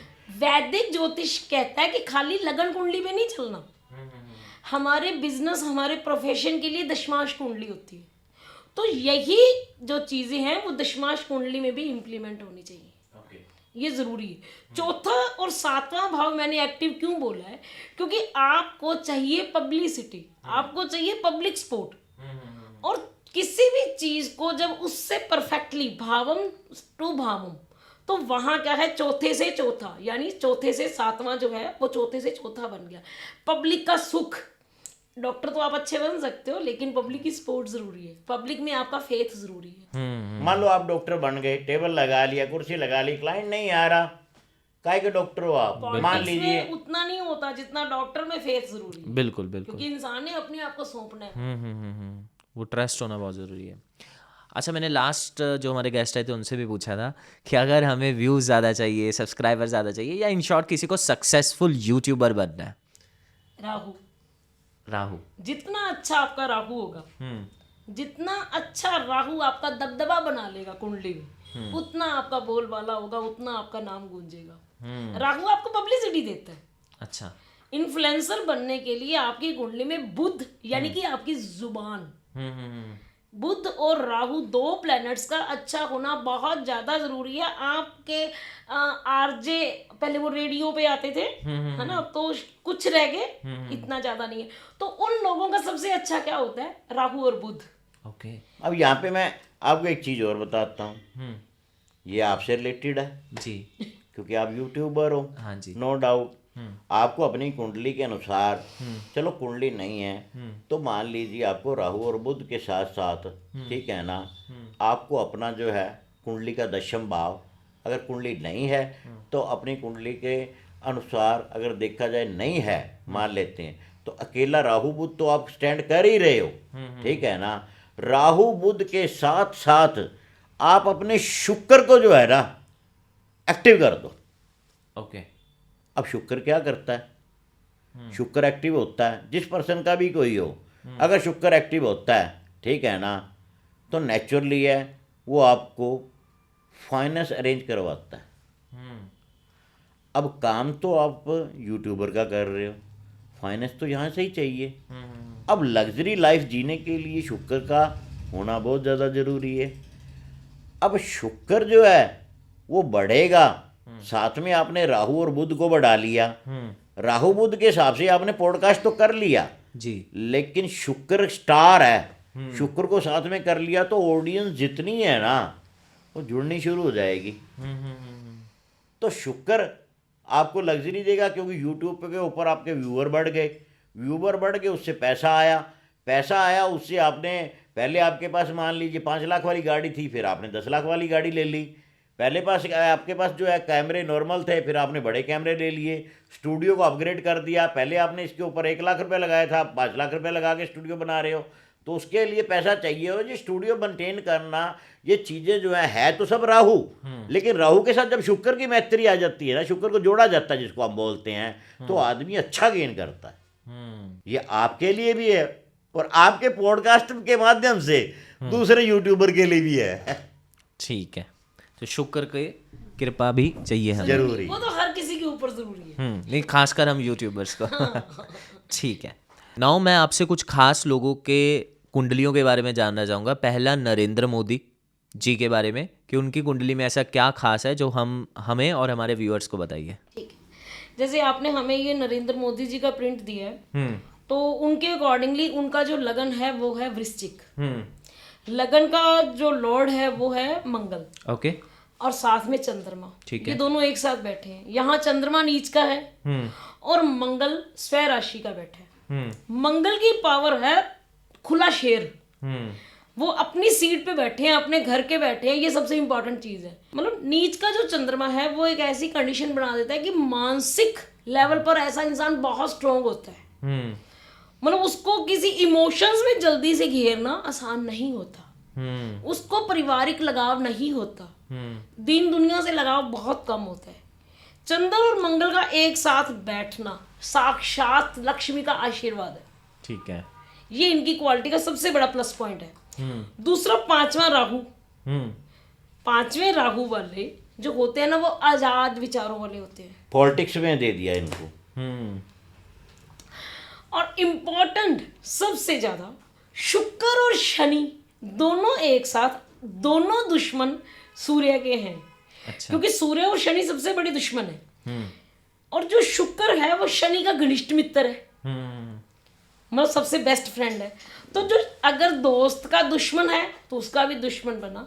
तो शुक्र और शनि दोनों एक साथ दुश्मन के घर में कर्म स्थान में बैठे हैं।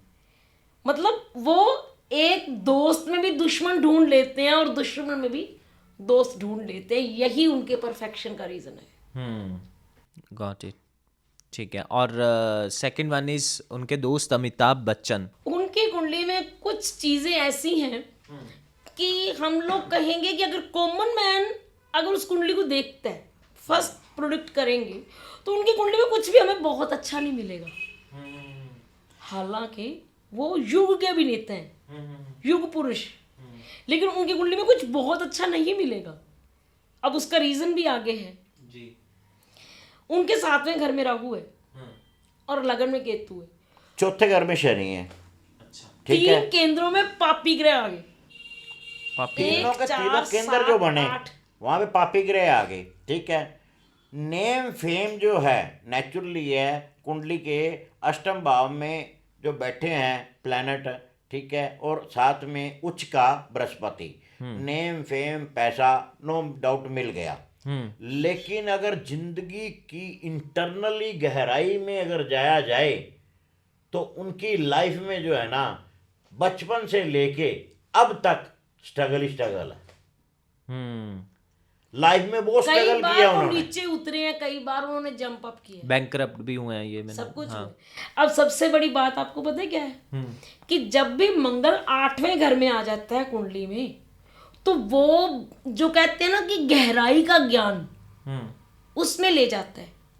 बड़े बड़े जो ऋषि मुनि या जो तांत्रिक, उनकी कुंडलियों में मंगल 8वें चला जाता है। अब इनके पास कुंडली इतनी अच्छी नहीं है, लेकिन एक बहुत बड़ी इनकी लाइफ की हिस्ट्री है जिसने इनको फेमस किया है। इनके जो पिता थे उन्होंने एक बार उनको एक छोटी सी बात बोली बचपन में, ये 10-11 साल के थे, कि अगर कोई इंसान 41 डेज कॉन्टिन्यू सुंदरकांड का पाठ कर ले, अच्छा, नॉन स्टॉप, हाँ, तो ऐसा इंसान उस जगह पे पहुंच जाता है कि जहां उसको जीते जी कोई नहीं हिला सकता। छोटा बच्चा, कच्चा दिमाग, बात मन में बैठ गई, जिद धार ली उन्होंने। जैसे वो थोड़ा स्ट्रगलिंग लाइफ में आए ना, तो उन्होंने 41 डेज नॉन स्टॉप सुंदरकांड का पाठ किया। नॉन स्टॉप का क्या मतलब है कि कंटिन्यूसली बिना नागे। 41 आज भी दिन, कर लिया, आज कल भी भी किया, कर लिया, कल भी परसों भी कर 41 लिया। days non-stop, okay, consistently, daily consistently. हाँ, ठीक है। हनुमान जी का आप कोई भी पाठ करो, उसका एक रूल होता है। हाँ, अगर आप सुबह 4:10 पे शुरू कर रहे हो ना, 4:10 पर ही करोगे। ओके, ये नहीं है पंक्चुअलिटी। भी आज तो सुबह 4 बजे कर लिया, कल 9 अगले बजे दिन कर 5 लो। बजे कर लिया, उससे अगले दिन 8 बजे शाम कर को लिया, कर लेंगे। फिर शाम को कर लिया। हाँ, नहीं, हनुमान जी का जो नियम है, जो मतलब जिसको बोलते हैं एक पंक्चुअलिटी, ठीक है ना, हनुमान जी का कोई भी आप पाठ करो उसमें एक पंक्चुअलिटी होनी चाहिए। भी आपने नहा धो के इस वक्त जो है ना ये काम किया है तो टाइम वही होना चाहिए, इसको चेंज नहीं करना चाहिए। और साथ में कैलकुलेशन की एक थ्योरी है, अगर आप पहले दिन हनुमान चालीसा कर रहे हो, सपोज करो हनुमान जी का, तो एक चीज़ ध्यान में रखना है, ये नहीं आज एक बार किया, कल 2 बार कर लिया, परसों फिर 1 बार कर लिया, अगले दिन फिर 3 बार कर लिया। नहीं, नियम अगर रोज का 1 कर रहे हो तो 1 ही करो, अगर 3 कर रहे हो तो 3 ही करो रोज के। तो ये हनुमान जी की कृपा है। और आपने खुद देखा होगा भी, खुद हनुमान जी का मतलब योग जो हम ये बता रहे हैं आपको, अभी अमिताभ बच्चन जी ने इस चीज़ को अप्लाई अपनी लाइफ में किया, ठीक है ना, तो नेचुरली उसकी वजह से इनको बहुत कुछ मिला ज़िंदगी में, सुपरस्टार बने और आज तक भी हैं, लेकिन बुढ़ापे में भी जो है ना अच्छा पैसा कमा रहे हैं। लेकिन अगर सेकंड कंडीशन में देखा जाए तो इनकी कुंडली में संघर्ष बहुत ज़्यादा है। सबसे बड़ा संघर्ष तो आप यही देखिए भी, खुद के बच्चे को सेट नहीं कर पाए, शादी की प्रॉब्लम क्रिएट हो गई, तो संघर्ष ही है लाइफ का, ये चीज़ बनती है। इनकी प्लैनेट्स कोई भी अच्छे, बहुत अच्छा तो है ही नहीं, अच्छी स्थिति में भी प्लैनेट्स नहीं है इनकी कुंडली में। सिर्फ इनको जो गॉड ब्लेसिंग्स हैं, एक सुप्रीम पावर की जो मिली हुई, उसी वजह से इन्होंने स्टैंड लिया लाइफ में। अच्छा, एक और स्टार थे सुशांत सिंह राजपूत, उनमें मैं स्पेसिफिकली ये जानना चाहूँगा कि क्या आपको कुछ ऐसा कुंडली में मिलता है कि वो सुसाइड वाला किस्सा क्यों हुआ? वो मैं बताता हूँ आपको। राजपूत जी की कुंडली जो है ना ये, वो मेष लगन की कुंडली थी। मेष लगन की कुंडली के लगन में राहु बैठा है और 7th हाउस में मंगल और केतु बैठा है। लगन का लोड जो है वो 7th भाव में बैठ गया, ठीक है ना, और केतु के साथ बैठ गया। तो मैंने आपसे पहले भी एक बात कही थी भी 2nd हाउस और 7th हाउस दोनों मार्केश होते हैं, ठीक है ना जी। 7th हाउस और 2nd हाउस मार्केश होते हैं। इनकी कुंडली में क्या हुआ भी, 2nd हाउस में चंद्रमा बैठ गया उच्च का, ठीक है, लेकिन 7th हाउस में मंगल केतु बैठ गए। मंगल केतु मारक भाव में बैठने से मंगल ने अग्रेसिव कर दिया और केतु सडनली डेथ देता है, अचानक। अच्छा, अचानक क्विक फैसला, यानी जिसको हम बोलते हैं भी तुरंत डिसीजन भी ले लिया, ठीक है ना। और सबसे बड़ी बात क्या हुई भी, इनकी कुंडली के 10th भाव में बृहस्पति नीच के हो गए और बृहस्पति नीच के होके सूर्य बुध और शुक्र के साथ जो है ना अटैच हो गए, यानी उनकी युति बन गई। अब बृहस्पति की 5वीं दृष्टि सीधी जो है ना इनके सेकंड हाउस पे पड़ गई, और 5वीं सेकंड हाउस की जो दृष्टि पड़ी तो वहाँ का लोड जो है ना वो बृहस्पति के साथ था, नीच का हो गया। तो सडनली दिमाग में पोजीशन ऐसी बनती गई, क्योंकि अलपायु योग भी इनकी कुंडली में बन रहा है, ठीक है ना, तो अचानक ही इन्होंने फैसला ले लिया और अपने आप को इन्होंने डिस्ट्रॉय कर दिया। प्रेशर आ गया। प्रेशर किसने दिया? बृहस्पति ने। बृहस्पति के साथ कौन अटैच था? शुक्र था। शुक्र इनको बुलंदियों में ले जाना चाहता था और बृहस्पति कुंडली में नीच का था।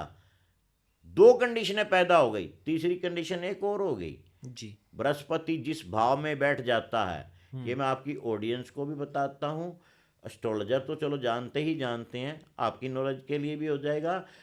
कुंडली में बृहस्पति जिस भी भाव में बैठ जाए, ओनली 11th हाउस छोड़ के, जो रावण वाली बात की थी उसके बेटे की, 11th हाउस छोड़ के बृहस्पति जिस भी भाव में बैठ जाए उस भाव का वो नाश कर देता है। तो नेचुरली है, इमीडिएटली फैसला फोर्स किया उसने, सुसाइड की, तो इनका प्रोफेशन जो है वो माइनस में चला गया, नाश ही हो गया।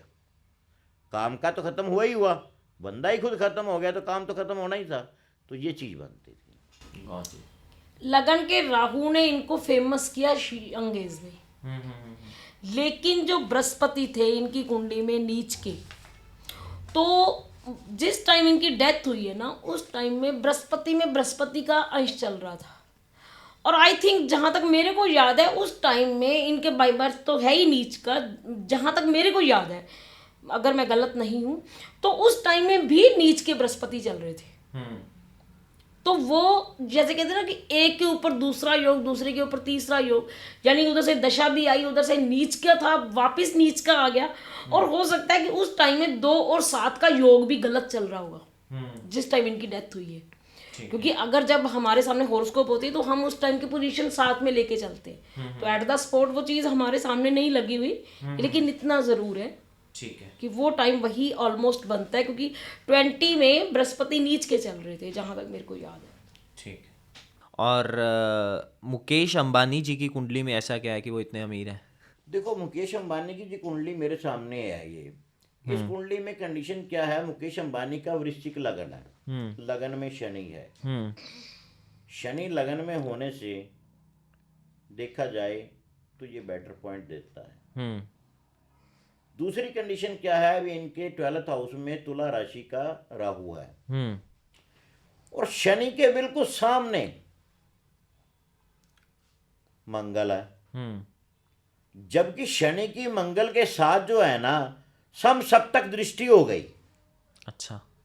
कहते हैं ना, अगर आदमी ने अमीर होना हो तो ये जरूरी नहीं है भी गज केसरी योग हैं, हाँ। या बहुत बड़े प्लेनेट जो है उनकी कुंडली में बैठे हुए थे, या ये योग बना, ठीक है, शंख योग बन गया, फलाना योग बन गया तो उससे आदमी अमीर हो गया। नहीं, कई बार क्या होता है भी कुंडली के ग्रहों की दृष्टियां जो है ना एक दूसरे, यानी 2 अशुभ ग्रह अगर आपस में टकरा रहे हैं तो उनसे जो है ना कई बार योग अच्छे बन जाते हैं। तो इनकी कुंडली में लगन में शनि और सप्तम में मंगल, तो नेचुरली है बाय बर्थ ही इनके पास पैसा था। जब पैदा हुए तो पैसे में ही पैदा हुए, ठीक है ना। अब क्या होता है भी कई लोगों की कंडीशन ऐसी होती है भी, ये अगर बाय बर्थ पैदा हुआ पैसा लेके पैदा हुए, तो इनके भाई भी तो पैसा लेके पैदा हुए थे। लेकिन आज के समय में इनके भाई फ्लॉप हैं बिल्कुल, ठीक है ना, बैंकक्रप्ट भी हो चुके हैं बिल्कुल, लेकिन ये डे बाय डे गेन कर रहे हैं। लेकिन इनकी गेन की स्थिति क्या है भी, इनका बृहस्पति कुंडली में सिंह राशि में 11वें घर में बैठा हुआ है, सॉरी 10वें घर में बैठा हुआ है। अब 10th भाव में बृहस्पति जो बैठा है, ठीक है ना, वो इनको अपने काम से रिलेटेड स्ट्रगल करवाता है। लेकिन सबसे बड़ा काम क्या हुआ भी, उसकी जो 5वीं 7वीं और 9वीं दृष्टि है ना, वो सीधी की सीधी जो है ना 2nd हाउस पे, 4th हाउस पे और 6th हाउस पे पड़ गई। अब यहाँ पर बैठे हुए बृहस्पति ने इनको फाइनेंस के मामले में स्ट्रॉन्ग करना शुरू कर दिया, धीरे धीरे ये बढ़ते गए और खासकर ज़्यादा बढ़ने की कंडीशन इनकी जियो लॉन्च करने के बाद हुई।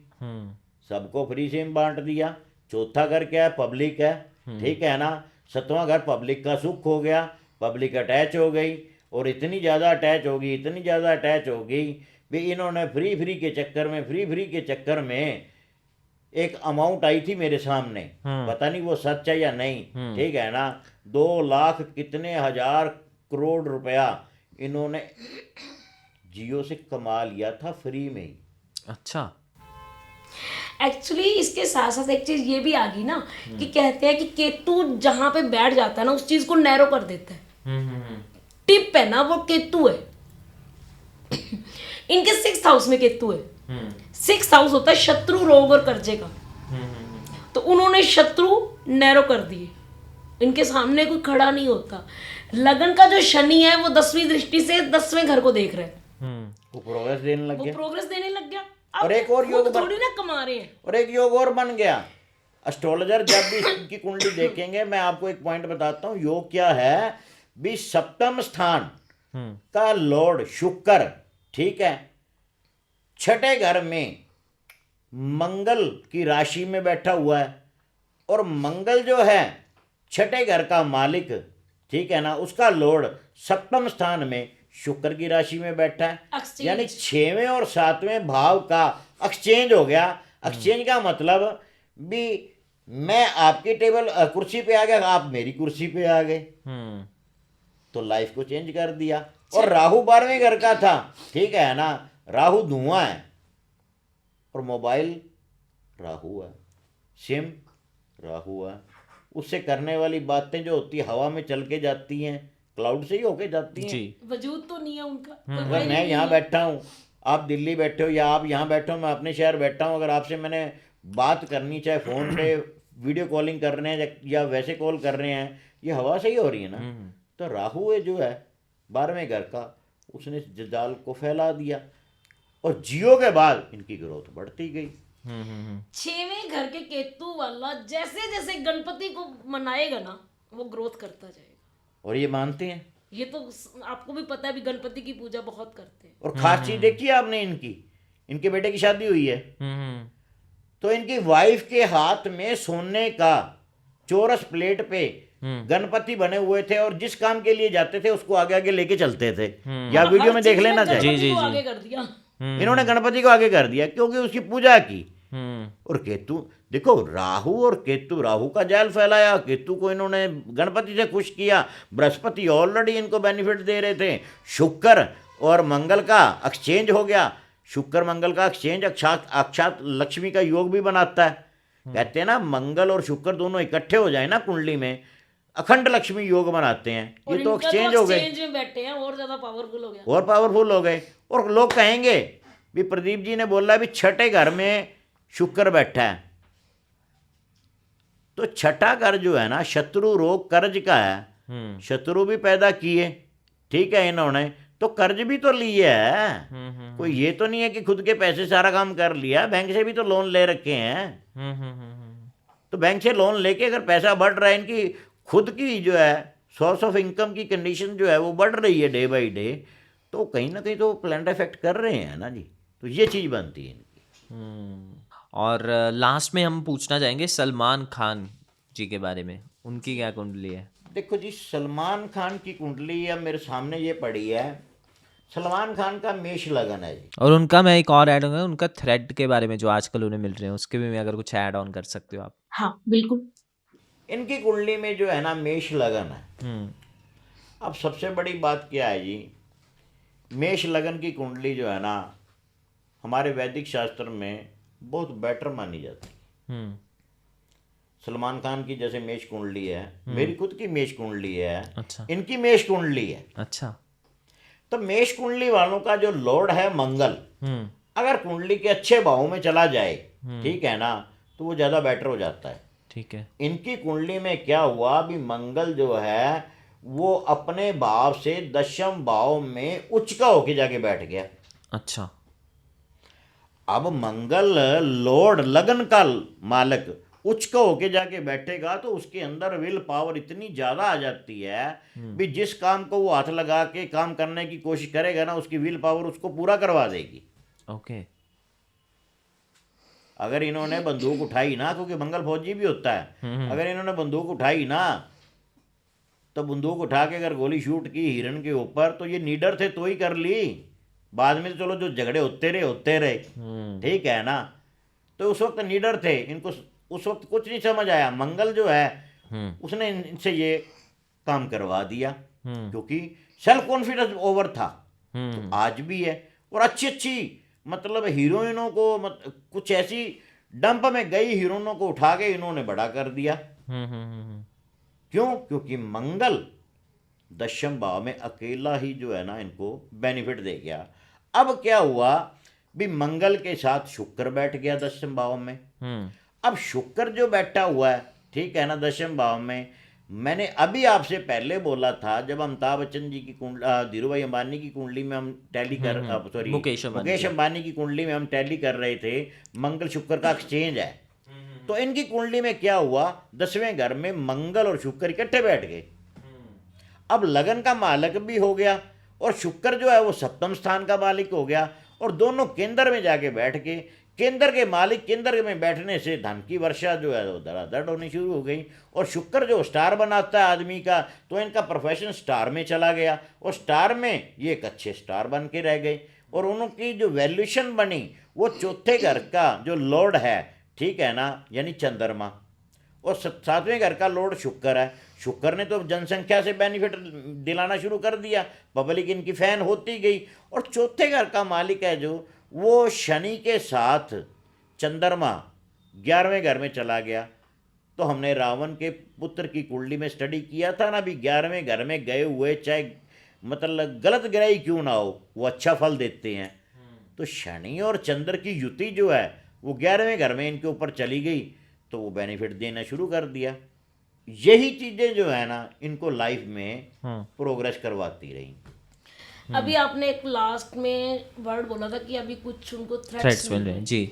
उसका रीजन क्या है कि हमारी जो गोचर होते हैं, गोचर का मीनिंग है कि प्लैनेट हर नैनो सेकंड चलते रहते हैं। ओके। हमारी जो साइंस है उसके अकॉर्डिंगली हर नैनो सेकंड प्लैनेट चलते हैं। ठीक है। तो हर प्लैनेट का एक टाइम होता है कि ये एक राशि में इतने दिन रुकेगा। एग्जाम्पल के तौर पे सूर्य एक राशि में 30 डेज के लिए रुकता है, चंद्रमा 2.25 दिन के लिए रुकता है। उसी तरह मंगल एक राशि में 48 डेज के लिए रुकते हैं। लेकिन कई बार प्लैनेटरी पोजीशंस में ऐसी स्थिति आ जाती है जहां एक प्लैनेट अटक जाता है। मतलब फॉर एग्जांपल आप कहीं जा रहे हो, आपका रास्ता नहीं मिल रहा, कभी आगे जा रहे हो, कभी बैक गियर डाल रहे हो, कभी आगे जा रहे हो, कभी बैक गियर डाल रहे हो। तो पिछले 8 महीनों से मंगल ऐसी ही स्थिति में अटके हुए हैं। अभी 2 महीने उन्होंने और चलना है। मतलब कभी वो आगे का गियर डालते हैं तो आगे चलते हैं, कभी पीछे का गियर डालते हैं तो वापस। यानी कभी मार्गी हो रहे हैं, कभी वक्री हो रहे हैं। और इनके 4th हाउस और 3rd हाउस में हो रहे हैं इनके। मतलब बार बार वो नीच के हो रहे हैं क्योंकि 4 नंबर में जब मंगल आते हैं तो वो नीच के हो जाते हैं। तो वो जो थ्रेट्स उनको मिल रहे हैं वो इनकी कुंडली के चौथे भाव में बार बार जब मंगल एंटर करता है, जब भी वहां मंगल एक पावरफुल पोजीशन में पहुंचता है, पावरफुल डिग्री में, उस टाइम में उनको कोई ना कोई थ्रेट जरूर आता है उनके साथ। ये इसका रीजन बन रहा है। और उसके बाद इनको इस स्थिति में निकलने के लिए मंगल का सोल्यूशन करना जरूरी है, साथ में गणपति की फेवर लेनी जरूरी है। उससे इनकी सेफ्टी हो जाएगी। और आई थिंक उन्होंने रिसेंट में गणपति जी की पूजा भी की थी। तो ये वीडियो वायरल हुआ था। बिल्कुल हुआ। तो फिर वो तो दोनों एक मिनट हम आपको बता रहे हैं हर बिलियनियर, हर फेमस पर्सन हमको गणपति की करनी चाहिए। नहीं, इस इंसिडेंट के बाद हुई थी। हाँ। मैं तभी नोट क्योंकि इंटरनेट पे तभी बहुत ज्यादा वायरल हो गया था कि थोड़ा नेगेटिव वे में हुआ था, लेकिन शायद उसका कारण ये होगा। किसी एस्ट्रोलॉजर से मिले होंगे। उन्होंने कैलकुलेशन की है जैसे हम कर रहे थे। तो गणपति जी का हमने भी बोला इनको सहारा लेना चाहिए, तो उन्होंने बोल दिया होगा भाई मेरे गणपति का सहारा ले, बचना है तो ये कंडीशन जो है तेरे को जो है ना बेनिफिट दिलाएगी। तो उन्होंने गणपति का सहारा ले लिया। तो इनके फेमस होने का कारण भी तो यही है। मुसलमान हैं लेकिन फिर भी गणपति की पूजा तो बहुत ज्यादा करते हैं ये लोग। हर बार जब गणपति पर्व आता है तो उनके घर में स्थापना होती है, प्रॉपरली पूजा होती है प्रॉपरली। इस टाइम में इन्होंने अगर गणपति की पूजा की है तो ये सेफ है। और अगर होना चाहते हैं तो कर लें। ठीक है।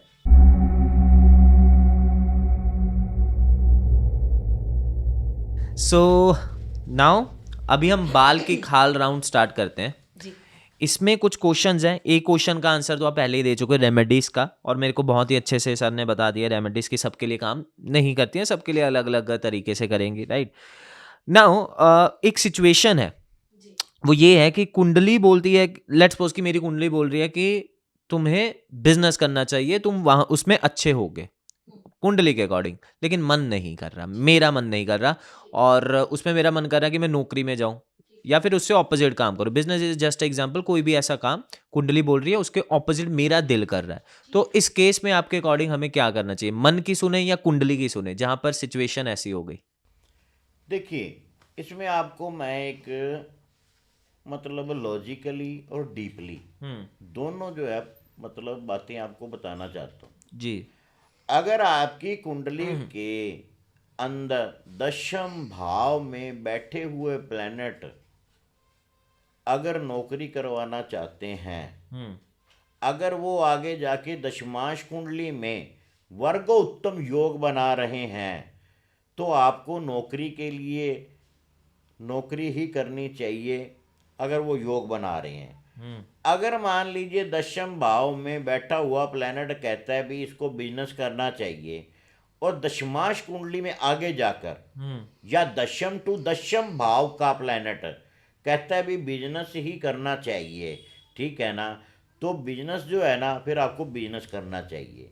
इसके अंदर सोचने वाली कोई बात नहीं है, आपकी कुंडली के ऊपर जो चीज़ डिपेंड है वो ही बनेगी। मान लीजिए आपकी कुंडली में बिजनेस का प्रोसेस बन रहा है, ठीक है ना, आपने कहा मैं बिजनेस नहीं मैं नौकरी करूंगा, लेकिन प्रेजेंट टाइम आपने नौकरी कर ली, कुंडली में कहीं ना कहीं राहु आपको धोखा दे गया, आपकी कुंडली के अनुसार आपको जॉब में अटका दिया, ठीक है ना, आपने 2 साल 3 साल 4 साल 5 साल जॉब की, फिर उसके बाद आपका माइंड एकदम स्ट्राइक किया, अरे यार जॉब से तो वहीं के वहीं हैं, खुद का बिजनेस कर लेते तो अच्छा था।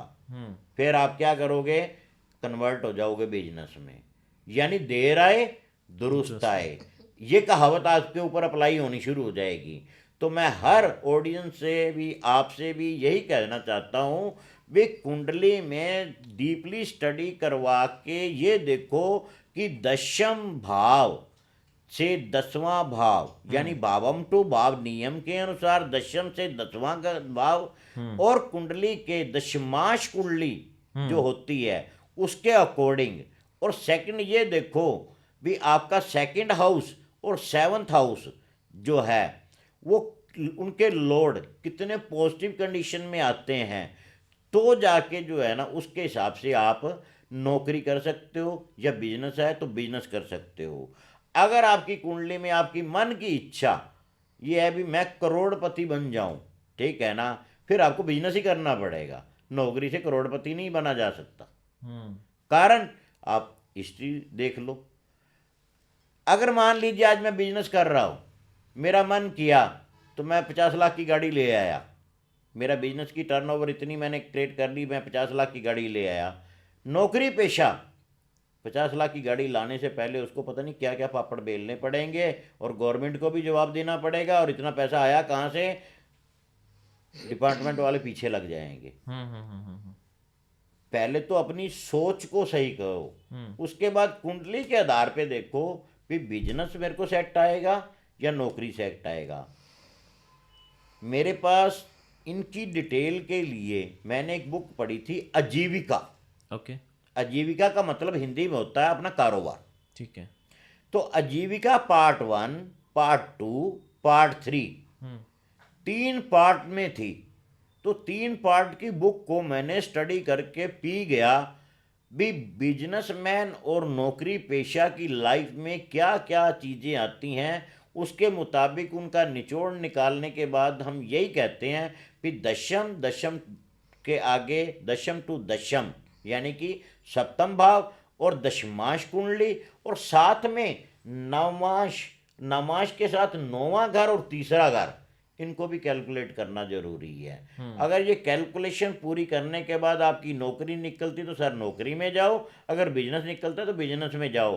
कहीं ये ना हो पहले बिजनेस कर लिया, घाटे पड़ गए, बाद में नौकरी में गए, तो करनी नौकरी थी। अगर बिजनेस करना था तो पहले जो है नौकरी कर ली, बाद में सेटिंग नहीं आई, खर्चे बढ़ गए, अरे यार बिजनेस से ही बेनिफिट होगा तो बिजनेस करना पड़ा। तो बाद में जाने की बजाय पहले ही स्टडी करवा के अच्छी तरह डीपली स्टडी कर लो। तो कुंडली के अकॉर्डिंग हमें मानना चाहिए। कुंडली के अकॉर्डिंग, ठीक है।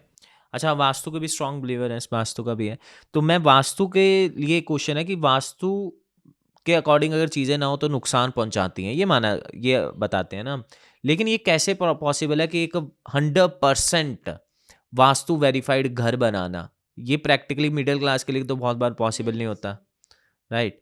तो ये तो मुश्किल वाली बात नहीं होगी कि वास्तु का फिर कैसे होगा, हर किसी को नुकसान देगा फिर तो ये। मैं बताती हूँ उसमें क्या है। वास्तु और कुंडली पैरेलल चलते हैं, ठीक है। अब एक ही घर में 5 लोग रह रहे हैं, आपको वही घर बेनिफिट दे रहा है, मेरे को वो घर बेनिफिट नहीं दे रहा। उसका लॉजिक क्या है कि आपकी कुंडली में प्लैनेट्स की पोजीशन बहुत अच्छी है, आपकी दशा बहुत अच्छी चल रही है, फेवरेबल प्लैनेट की चल रही है, फेवरेबल हाउस की चल रही है। आपके ऊपर जो कमजोर वास्तु है या दोषपूर्ण वास्तु है ना, जो वास्तु है वो लगभग 30 to 35% इफेक्ट करता है पर्सन के ऊपर। ओके। तो उसमें क्या होता है कि वो उस टाइम में जब आपकी दशा अच्छी है, आपके प्लैनेट अच्छे हैं, तो वो जो दोष है वो आपके ऊपर हावी नहीं हो पाता। लेकिन वही आपकी फैमिली का दूसरा मेंबर है, उसकी दशा बुरी चल रही है, उसके प्लैनेट अच्छे नहीं है, तो वही 35% भी उसके ऊपर हावी हो जाएगा और वो ग्रो नहीं कर पाएगा। This is a difference between vastu कि वास्तु के दोष का जो सोल्यूशन है ना, उनके कुछ कॉमन सोल्यूशंस होते हैं। हमारे अकॉर्डिंगली कुछ चीजें ऐसी होती हैं जो हम घर में रख देते हैं तो उनकी एनर्जी पॉजिटिव आनी शुरू हो जाती है। जो नेगेटिव वास्तु है उनके दोषों की कटिंग हो जाती है। हम लोग कुछ वास्तु के सोल्यूशन इस तरह के गाइड करते हैं। कुछ मतलब हमें कॉमन लैंग्वेज में कहते हैं शल्य चिकित्सा, जिसे हम लोग कॉमन मेडिकल साइंस में ऑपरेशन कहते हैं। हम उसी तरह वास्तु में ऑपरेशन करते हैं घर का, ऑपरेट करके हम लोग वो जो पार्ट है वास्तु का वो सही कर देते हैं। उससे जो वास्तु की नेगेटिव एनर्जी है वो रिमूव हो जाती है और वही वास्तु हमें पॉजिटिव इफेक्ट देना शुरू कर देता है। मैंने अपनी लाइफ में अकॉर्डिंग टू एक्सपीरियंस जितना मेरा रहा है वो तो मैंने आपके सामने शेयर कर ही दिया। मैंने एक चीज़ देखी है, अगर आपकी कुंडली, जन्म कुंडली के ग्रह अच्छे हैं, दशा अच्छी चल रही है, अगर आपका थोड़ा सा वास्तु खराब भी है ना, तो कोई भी नुकसान नहीं होगा, बेनिफिट ही बेनिफिट होते जाएंगे। अगर ग्रह दशा कुंडली डिस्टर्ब हो गई, अगर आपका वास्तु थोड़ा सा खराब है ना, वो भी आपके ऊपर हैवी हो जाएगा। ये बात तो इन्होंने बोल ही दी आपको। लेकिन इसमें एक चीज़ सोचने वाली बात ये है भी, वास्तु को परफेक्ट कभी नहीं किया जा सकता।